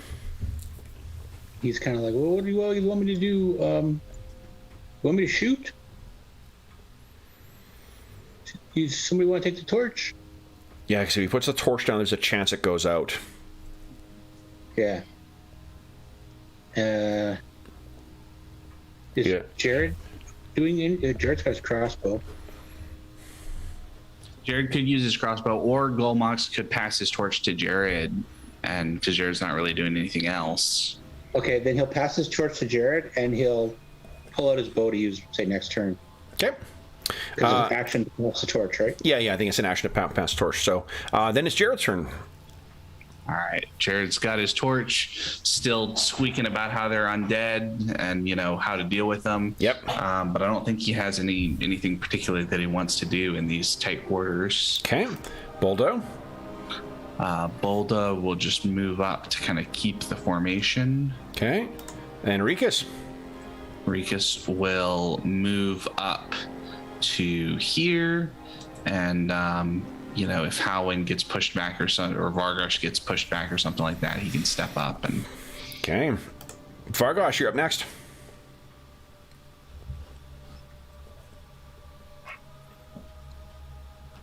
Here we go. Come on.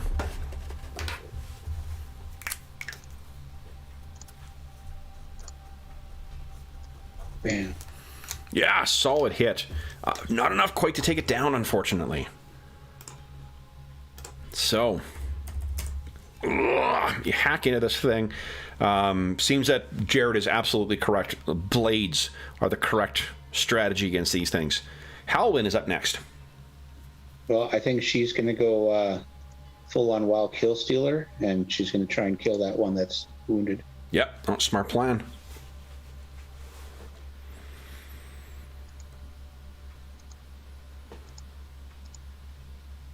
Oh.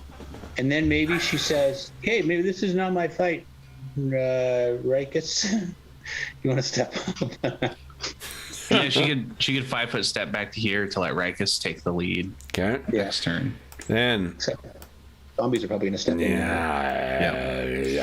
But that's okay. But at least you can both get in there and fight them. Okay. Mm-hmm. So first, the one that is following after Halwyn in her retreat. I need a 13 to hit her.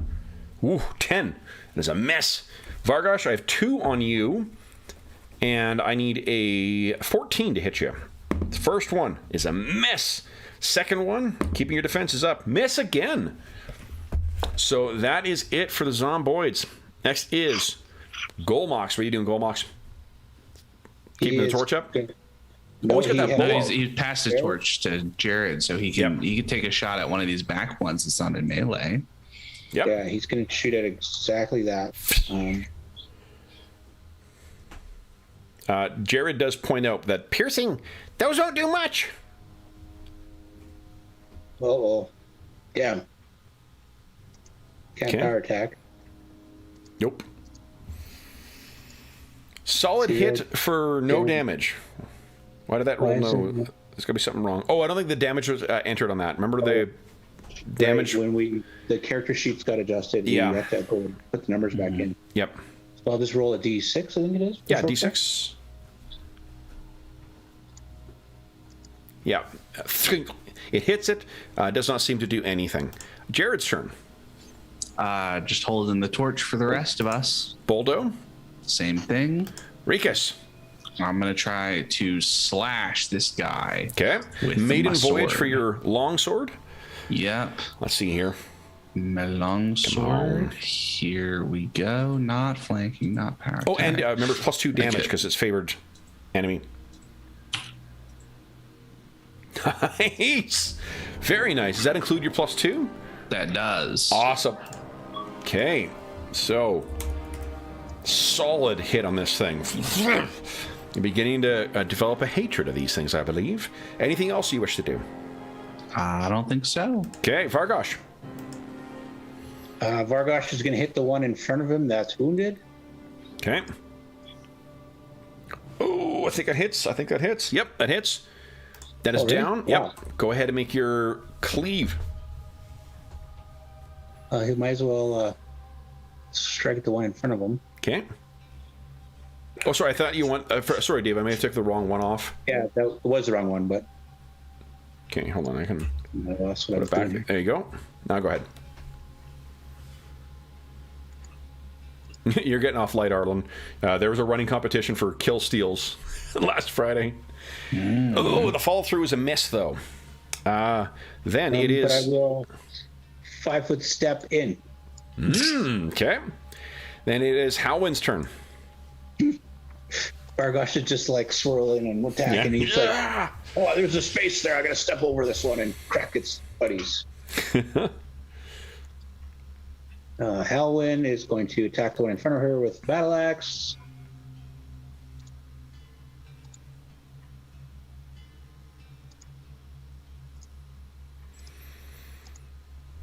Oh.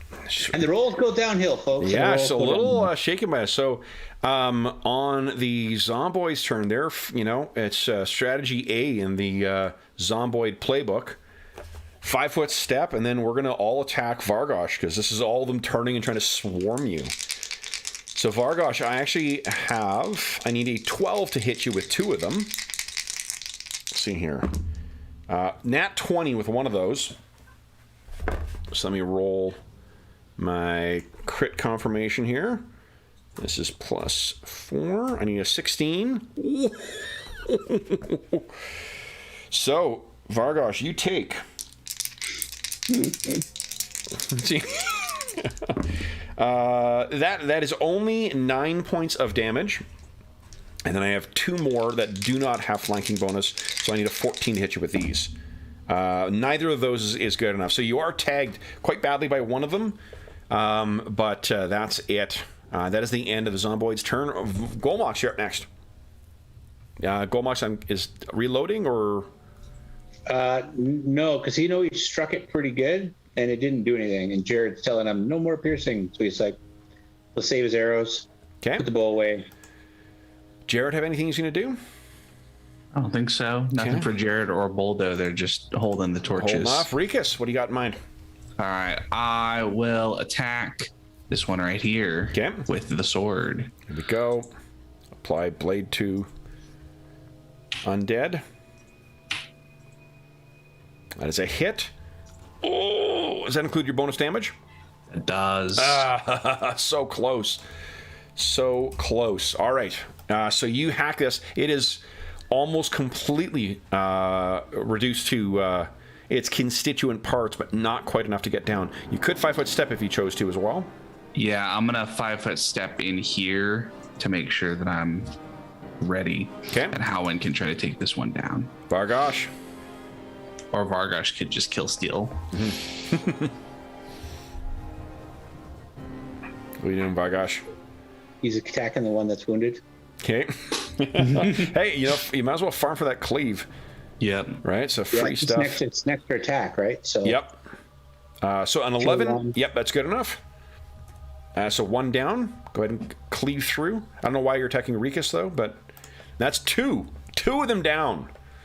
Nice. So you move in, Rikus, and Vargosh throws off that one that hit him quite so badly, and then just drops another one of them. Then it is Halwyn's turn. I think she's just going to 5 foot step so they can't flank, and she'll stay there. Okay. And it's their turn. Hold an attack. If one moves into that space, she'll attack. Okay.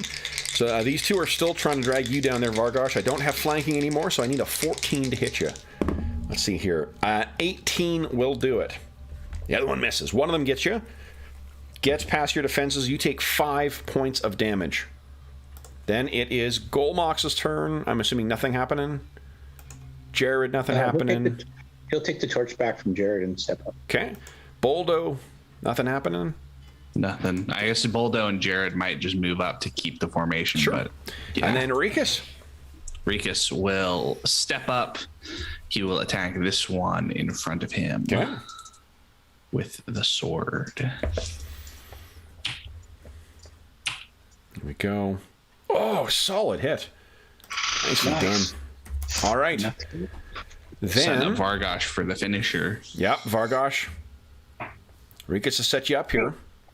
Oh, Does that include the prayer bonus or the bonus from?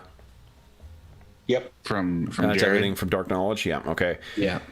You have 1 point of astonishing fortune left. I'm worried they're going to run. Yeah, into we got something 25 really minutes bad. left, but it's 25 minutes in the Barrowmaze. Yeah, exactly. We could come into the next room. There could be like a dark priest or something. Yeah. I'll just take it like that. Okay. Halwyn. She's like probably chuckling at Vargosh. She's like, wow, did you miss that one? Then it is the Zomboid. So we got one. It's going to go on Rikus. Your AC currently is 19? Yeah, for me. Yep, okay, 19. 3 is not going to do that. So this thing is feebly trying to get back at you from that strike. Vargosh, it saw an opening on you, and you have 14. 7 will not do it. So it swings at you, and it's not able to get through. Golmox, you guys just tell me if anything interesting is happening on their turns, otherwise I'll keep skipping past. Golmox. I think it's just Rikus and Vargosh that are doing something. Yeah. Yep, Jared, Boldo, Rikus. What you got? All right. I'm going to attack crosswise at the one in front of Vargosh Okay. to set him up for the big finisher. Love it. Uh-oh. Here No it comes. Yes. Nice Yep. shot. Okay. All right, Vargosh. Let's see some cleaving. Here we go. Then it is Vargosh's turn. Yes, one of them down. And for cleave, let's see. Here it comes. And that's enough. Nice. All Teamwork. right. And with that, you guys Vargosh have... looks over at Rikus and goes, did you do that on purpose? Wound that one on purpose? Okay. So, I thought if I just moved in and kept fighting that, that we would just move it, but I guess it didn't work that way. They got around me. All right. I'm going to, so Rikus will, wipe off his sword and sheath it, and then he's going to do some healing on Vargosh. okay. Wayne, you guys are going to let me down yet again and survive this, aren't you? All right. I'm not done yet, Wayne. Where does that put you, Dave? 7 healing on Vargosh. Yeah, 7 on Vargosh. Let me see here. +7. That puts him at 26 out of 33. He's pretty good. Yeah, all right. We'll leave it there for now. Okay. And I've used up one of my. So then, what you can see, I suppose,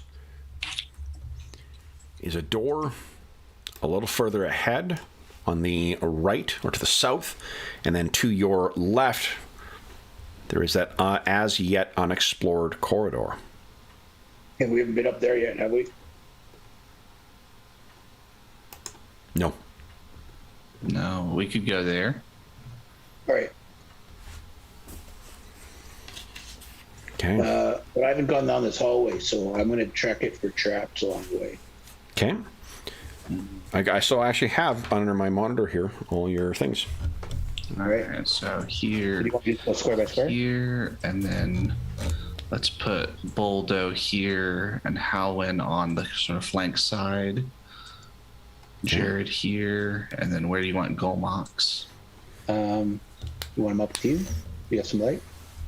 Yeah, let's have Jared and Golmox be the second rank essentially, Okay. and then we've got Halwyn and Boldo at the back. Okay. Awesome. Go ahead and move yourself another square, Vargosh.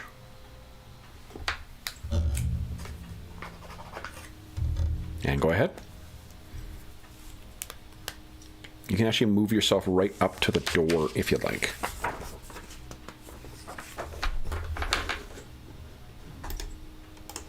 Okay. So, Right up to the door like that. yeah, this door appears identical to the other doors that you've come across in the Barrowmaze thus far. Okay. All right. How about we listen at the door before we throw it open? Okay. So, if you're taking,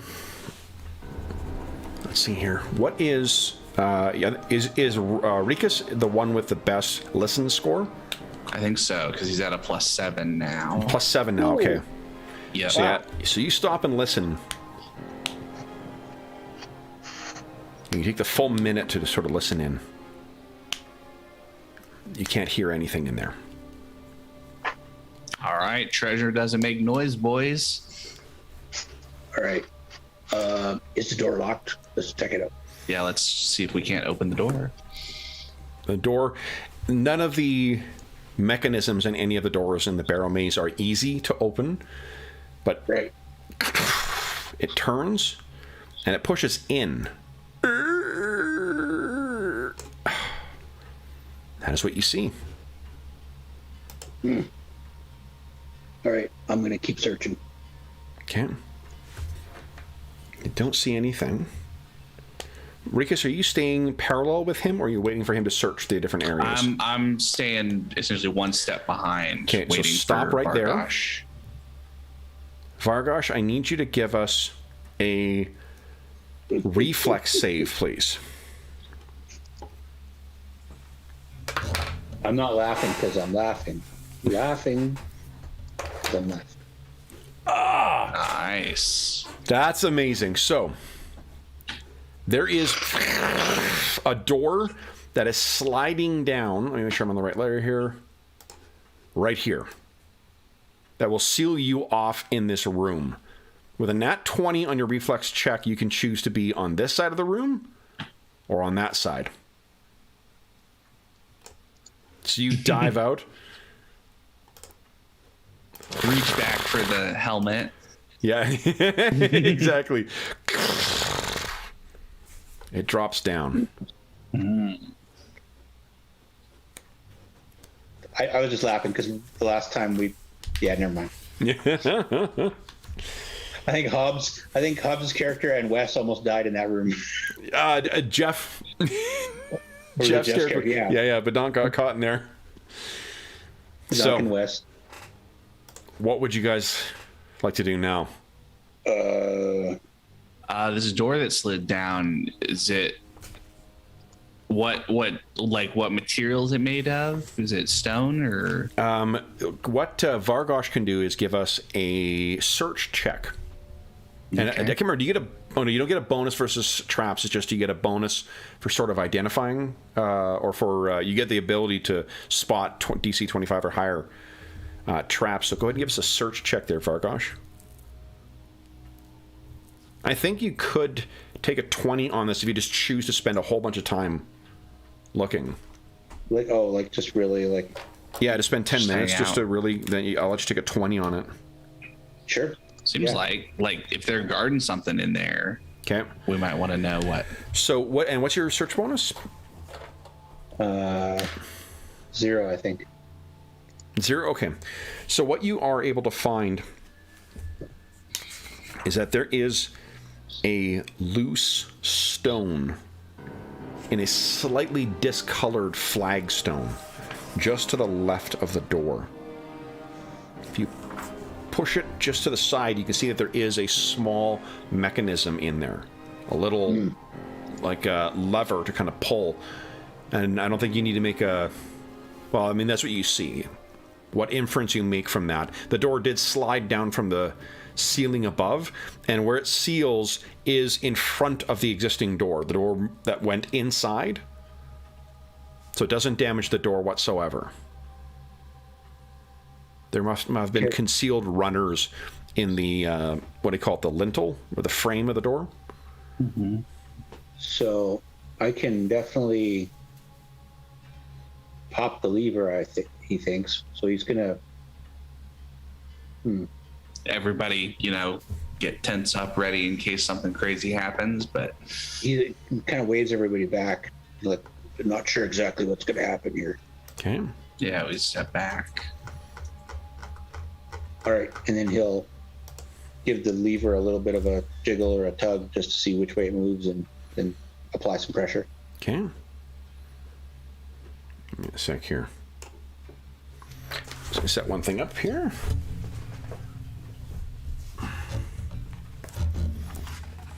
Okay. So everyone is in the position they wish to be for when the door opens? Yeah, because we don't know what's going on. Yeah. Mm-hmm. Okay. And hopefully the mini fireball only has a 5-foot radius. Yeah. And it misses everybody else. Maybe a 10-foot radius is fine. Okay.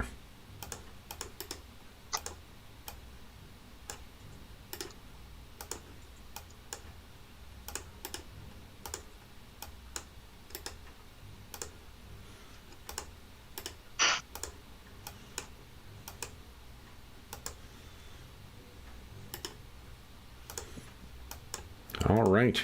So, everyone is in the position they wish to be.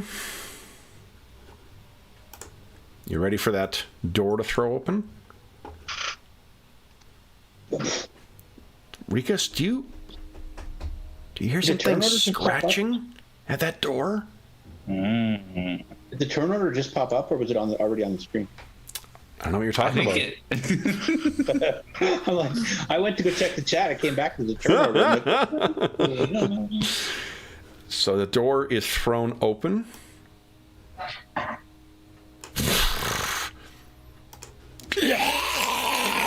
And what comes surging out is a bunch of skeletons. Now, because you are at ready to actions, they're coming out. Vargosh, unfortunately, you're effectively counting as prone because you're crouched down to hit that button. So I'm not going to give them the full prone bonus against you because you are able to defend yourself, but I'm going to give them a height advantage of +1 to hit. Sure. So I need a 14, but I crit a lot on this because these have these vicious scimitars with them. Let's see here. But my 2 3s will not yield much in the way of results. Guys, let's roll some initiative. Scimitars. They're fighting me with scimitars. Brent, when we were kids, Brent used to call them schmicktars. So your kids are really hated to know how to pronounce any of this stuff. Schmicktar. All right, so once you guys are all done, 1, 2, 3, 4, 5, missing who? 1, 2, 3. Oh no, I'm missing nobody. Okay, I rolled. What did I roll? So it's. There we go. So here, Dansandine. Oh, wow. All right. So first up is these 2 things. Once again, they are really quick. You know what? I'm going to step forward. Yeah. We can really get maximizing attacks here. Rikus. Now, you're not surprised. You knew something was coming, so you're not going to lose your dex bonus. You have a 19 though, so I need 18 to hit you. 10 is not going to do it. 1 comes in, but it's clumsy strike. You bat it to the side, and then 2 on Vargosh. Both of those are 9s. I'm rolling nothing but the matching numbers for you. 3, 3, 9, 9. Even crouch down, Vargosh. You are keeping them at bay. Boldo is up next. What's he doing? Let me move these things forward. Boldo is. I mean, we're in the tight corridor, so there's not a lot for him to do. I think he's just gonna kind of stay here with the torch and keep a watch this direction to make sure nothing comes up on us from behind. Okay. All right. Jared? Jared is gonna see if he can't figure out how to deal with these things. So do you mean he's going to try and figure out what they are, or is he going to go for his dark knowledge? Because he only has, I believe, 3 uses of dark knowledge per day. Oh, he only has 3 uses of dark knowledge. Let me double check though. I think that goes up by level. So let me just not speak out of turn here. Well, I think if you could 3 just times. tell us, which type of weapons to use against this. Basically, is I think plenty. We don't necessarily need dark knowledge. Yeah, that's fine. Right so here. give us a. So he's looking at this thing. He's trying to study. It'll be a move action. Give us a undead. Give us a knowledge religion check, please. All right. Give us a control undead Nat check. 20. Fantastic. Oh, man. Bludgeoning, shatter them, break their bones. He says. Classic. Does he have any action though? He's not carrying the torch anymore. His thing is bludgeoning. And he does have the small mace, so he could move up and be ready. He can't. Could he 5-foot step and then smack that one? Well, yeah, he could do that. Yep. So 5-foot step and then attempt to smack. Please do. With Jared. Do weapons, heavy mace. Do. Not quite good enough. All right, then it is Vargosh's turn. You're So not. Jared doesn't give us. We don't get an attack bonus. No, not from this. Not he's. Yeah, dark we knowledge. just know to use. Okay. Yeah. So Vargosh gets up from his knee. Can he do that? Like, does he defend himself, or is he taking an attack of opportunity from doing that? No, he wasn't properly crouching. He was really just sort of crouched over. Okay. You know, So So he I gets don't. up and pulls out Bone Crusher and whirls it around and bam on the one in front of Rikus. Please do. Okay. That is. That's actually not quite good enough. Now, do you include? Yeah, it's got everything shit. That's not quite good enough. Its battered old shield manages to keep itself safe. Rikus. Okay. All right, Rikus draws. Now, are you ready for you to have your mind blown too, Arlen? Mm-hmm. These are undead. Yeah. I'm feeling like choosing undead as a favorite enemy might have been a good choice. Most definitely. For the Barrowmaze. So Rikus, he travels, just as a reminder, he travels with his shield and then his hand empty in case he needs to cast spells. So he draws his mace and then he's going to try to smack the one in front of him. Please do. Weapons, heavy mace. Do 2 additional damage. Oh, that's so. I think you're used to fighting those clumsy, bloated zomboids. So this is not it. You still have 1 point of astonishing fortune. We're in the last 9 minutes of the session. You want to spend it? What do you think, Dave? Do it. All right, I will spend it. Do it, Undead Hunter. An actual prestige class in it. Oh, there you go. You could take a 5-foot step if you chose as well. Yeah, I will, because I don't really want Jared taking a bunch of hits. Okay. Because he doesn't have a lot of hit points. Howlin, what does Howlin wish to do? I think she motions for Boldo to get up closer so she can guard the rear. And she's just going to turn. She's like, looks like they kind of got this up that front. So she's going to. Actually, you know what? She's going to step. To delay or? No, she's just stepping closer to the end of the hallway and kind of keeping an eye out. Definitely good call. Okay, Golmox is up next. Anything of interest? No? No. Okay, so we're off to Skeletons. So first one on each of you guys. On Rikus, I need a 18 fucking full attack now. Yeah. Oh, and it's got a shield up. I'm not going to claw you. So Scimitar, the old Schmicktar, misses. It's clearly a clumsy attack on. And Vargosh misses well. 6 is not going to do it. Then it is. Ooh doesn't sound good. Boldo's up next. What's Boldo doing? Boldo.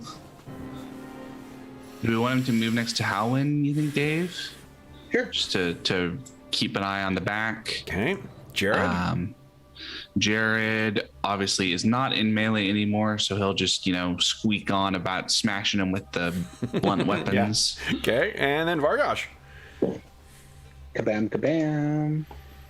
There we go. So he's not going to power attack because he needs the extra ability to hit him. Mm-hmm. I buy that. Oh, man. Okay. Yeah. Yeah, okay. You just you having to remind yourself how much more canny of an opponent these things are. Rikus, you're up next. All right, I will do my best to smack. Okay. You go, mace to the face. Exactly. Yeah. Smash another one down. Nice. We know who the skeleton smasher is. Mm-hmm. Yep. Do you wish to step, or are you holding the line here? I will hold the line. Okay. Halwyn, keeping watch, I take it. Golmox holding the torch. Skeletons. You got one going in here, one going in here. Yeah. We'll reverse order. Vargosh, you're up first here. I need a 15 to hit you. A 1 will not do it. And for you, Rikus, I need a 18, or an 18. That's not going to do it either. So neither of them are able to get through your defenses. Boldo is up next. I'm guessing nothing. Jared, nothing. Vargosh. Rage. Nice. That was more theatrical because he's like struggling to hit. So he's like, "Oh, something's wrong. Maybe I need to be going crazy."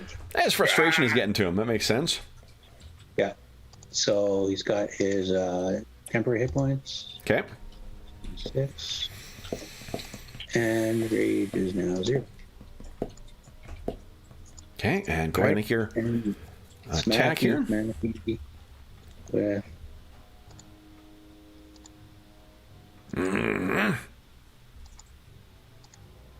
Yeah.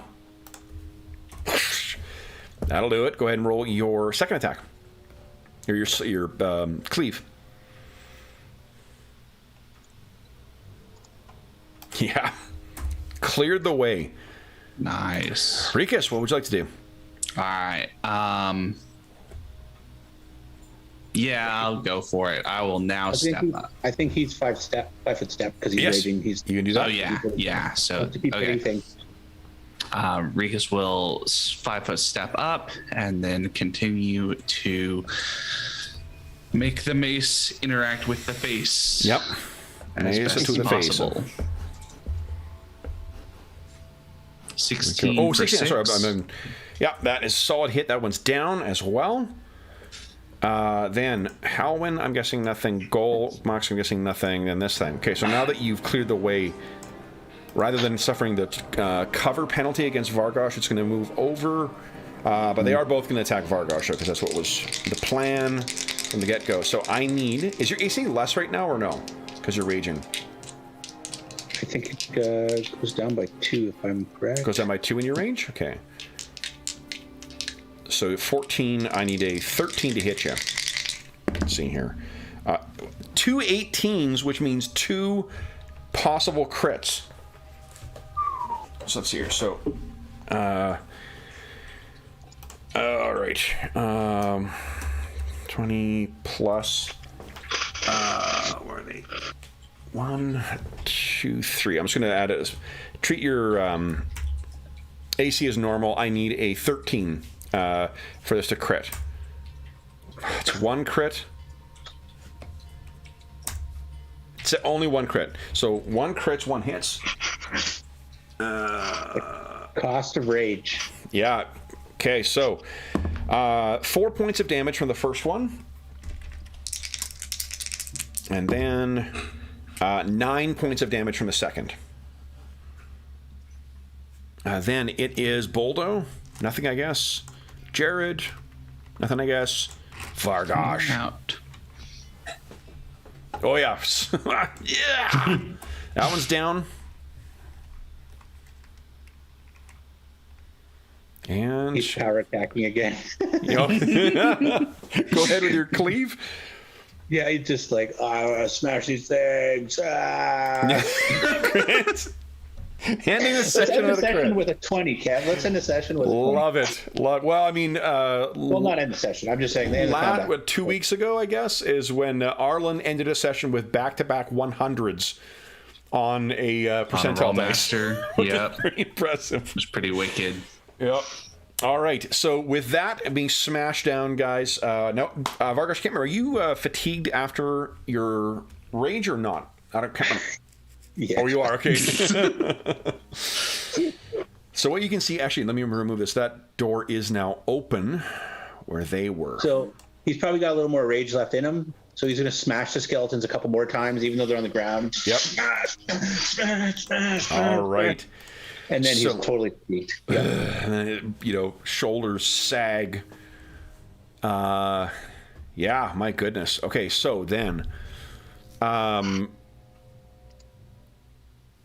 before we end, does anyone have any healing they wish to use? I will do at least one heal on Vargosh. Okay. Put away the mace and do Cyclone 1d8 plus 2. I will do a second heal on Vargosh. Thanks. All right. 13 for you, buddy. Thanks, man. Okay, That's much better. Now I have is Maybe I didn't need to rage against those things, but I wasn't hitting them. so the They hit time me. is It's always an enraging thing to not be able to hit your enemies. It makes me mad. I want to smash them, but they weren't getting smashed. Yep. Nice. So it is 1:50. Now you have 10 minutes left in your first 2 torches. All right. And then, okay. Sounds good. All right, let me quickly calculate XP for you guys here. Alrighty. Now, let's see. There we go, DMG. Average party level, I think, is still under 3. So that's good. There we go. Okay. So, party level 3. I'm gonna Okay. need to move my Conan books up and my David Gemmell and Lord of the Rings stuff down. Just saying. Nice. Conan's pretty good. They got the last book from the Kickstarter is actually out now. So I've got a full set to start bringing out to play. Yeah, there's some discussion in the chat about people who are excited for Conan's return when it happens on the channel. Conan is always a welcome one on the channel, and it's definitely something we're getting to the channel before the end of the year. Yep. Yep. Okay. Yep, we have a lot of fans of Conan. Arlen loves Conan, and I love Conan. Kev, George, it's just the list goes on. Hobbs enjoyed. Yeah. Sean. Even the people who played in our session. Brent, for that matter, too. So, and I don't think Chad's played it yet, but I know he's mentioned that he's wanted to try it. So, like, you certainly have a lot of people, and it's. I've pulled out to reread on my vacation the Jason Aaron and Mahmoud Asrar Conan the Barbarian series, which is one of my, like, not only one of my favorite comic series now, but just a fucking awesome Conan story. And they're reuniting for Conan the King coming out, or starting out very soon. I'm just going to wait for the trade, but... All right, so we got, let's hear, 1, 2, 3, 4, 5, 6 party members today, right? Yes. Okay. For experience, yeah. Oh, but I forgot to give you your, hold on. Cheating, guys, I'm cheating. I forgot to give you your 100 for your trip to the Barrowmaze. No Astonishing Fortune left? I think there's one. Yeah, the one. No, I used it to smack. Yeah. That's right. Okay. All right, guys, then. For today's session, you guys have earned 983 XP. That's 983 XP. Does anybody ding? I think some of your henchmen might ding from this. I think there's a certain barbarian who might need another level. Oh, did you get it? Nice. 63, 67. Fucking nice one. Nice. Okay, let's see here. For your hirelings, what are they at? I mean, most of the hirelings, the new ones at least, have same thing. I'll check Jared's because I know his is a little odd. So Jared was at 17. Jared's very close. He's at 2782. Oh, wow. Okay, 2782. How are the rest of the hirelings? Boldo dinged. Nice. So if he did, then all the others should as well, or at least Howlin should, as all of them. Golmox and things. I'm gonna move. Oh boy, I'm moving Wolf to departed hirelings, but not to dead hirelings because you don't have confirmation of his death. Oh, you're rolling that. Yeah, I'm just doing. You can do /R and just put in arithmetic, and it'll calculate it for you. Nice. Cool. Okay, so Golmox. Oh, did all of your hirelings get a second level now? That's great. So I have to get back to town to get a sleep in, but it's pretty good. And Vargosh, Yeah, you dinged as well nice. too. So you're thinking what, Barbarian for your next level? Yeah, I think I might go back to a level of Barbarian. Mm-hmm. And I don't know. At what point, Conan the Buccaneer. Oh, you're fourth the level, right? Book 6 is Conan the Buccaneer, though. I don't know. Like, that's coming up. I'm When are we going to go raiding the high seas, you guys? There is, I mean, we haven't unlocked the book yet, but there is a swashbuckler, which is like a light armored fighter out of one of the complete books. I don't remember which it is, but anyway, all right. So then for those listening at home, thank you so much for joining us for session 11 of our Barrowmaze campaign. As is always the case, if you have any comments, questions, or concerns, let's move back to the main menu here. Congratulations to you guys as well on dinging again. So here we go. As is always the case, if we have any comments, questions, or concerns regarding the session, the campaign, or the game we're playing, please do not hesitate to leave a comment in the comment section below, and I will endeavor to reply in a timely fashion. In addition, you can find a link down below to the Dungeon Musings Discord server. You can find all of us over there, as well as channels dedicated to this game, every other campaign we run on the channel, as well as a bunch of other great stuff, like finding a group. You can also find me on Twitter at Dungeon Musings, and you can find me by email at dungeonmusings@gmail.com. I can't remember if I said that already. I didn't, but we'll say it again. Repetition, they say, is the way to drive things home, which is to say repetition is the way to drive things home. We also have a link down below to something called Heroes Save Villages, which is the charity fundraising campaign that we run on the channel that benefits the SOS Children's Villages International Charity, a really terrific organization active in over 130 countries, benefiting over 80,000 orphaned and abandoned children. To date, we have raised over $5,000 for the kids who benefit from SOS Children's Villages International's services. And from now until December 1st, for every $25 that you donate, you will have a chance to win one of the grand prize, or I should say the grand prize, or one of the other great prizes in our next charity raffle. That's 25 Canadian as well, too. In addition to that, for if you've donated since August 1st, you have the right to vote for our next charity session, which will be at the end of October. Currently, there is a three-way tie between the different games that are on offer, but the fourth game of the four that are offered is only one vote behind them, so it still is anyone's game. And if you've donated since August 1st, just head on over to the Dungeon Musings Discord to the Charity Initiatives channel, cast your vote, and then whatever one wins, or I guess the most votes by the end of September, so October 1st when we're cutting off the voting, it will be the game we'll run at the end of October. And then the week before October, if you've donated since August 1st, you get to spend the money you donated to help outfit our heroes, to face the bullshit that I intend on throwing at them in that session. So a little way of for you participating there to help say what's going to be played on the channel and to help out our heroes, as well as a chance to win some cool gaming stuff, and most importantly, a chance to help out some kids who could really use some help. The kids, oh, there's also, look at that, one prize is going to be a chainmail dice bag made by our resident armorsmith here. A very, very popular prize, most indeed. In addition, and we've already had a couple prizes donated from people who have either won stuff in previous raffles and have donated it back, or it is from people who've just offered things to as prizes. So we've got some great prizes already.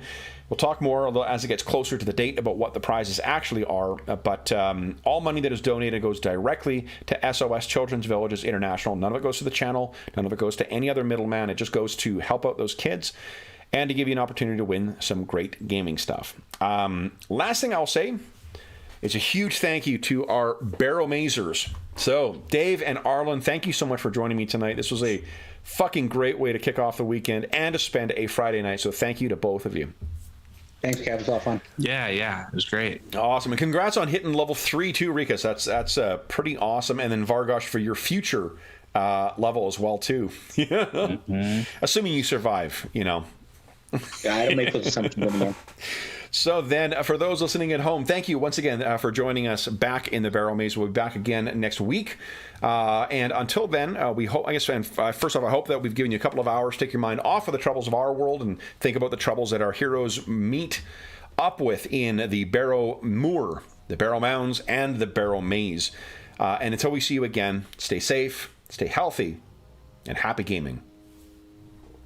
See ya.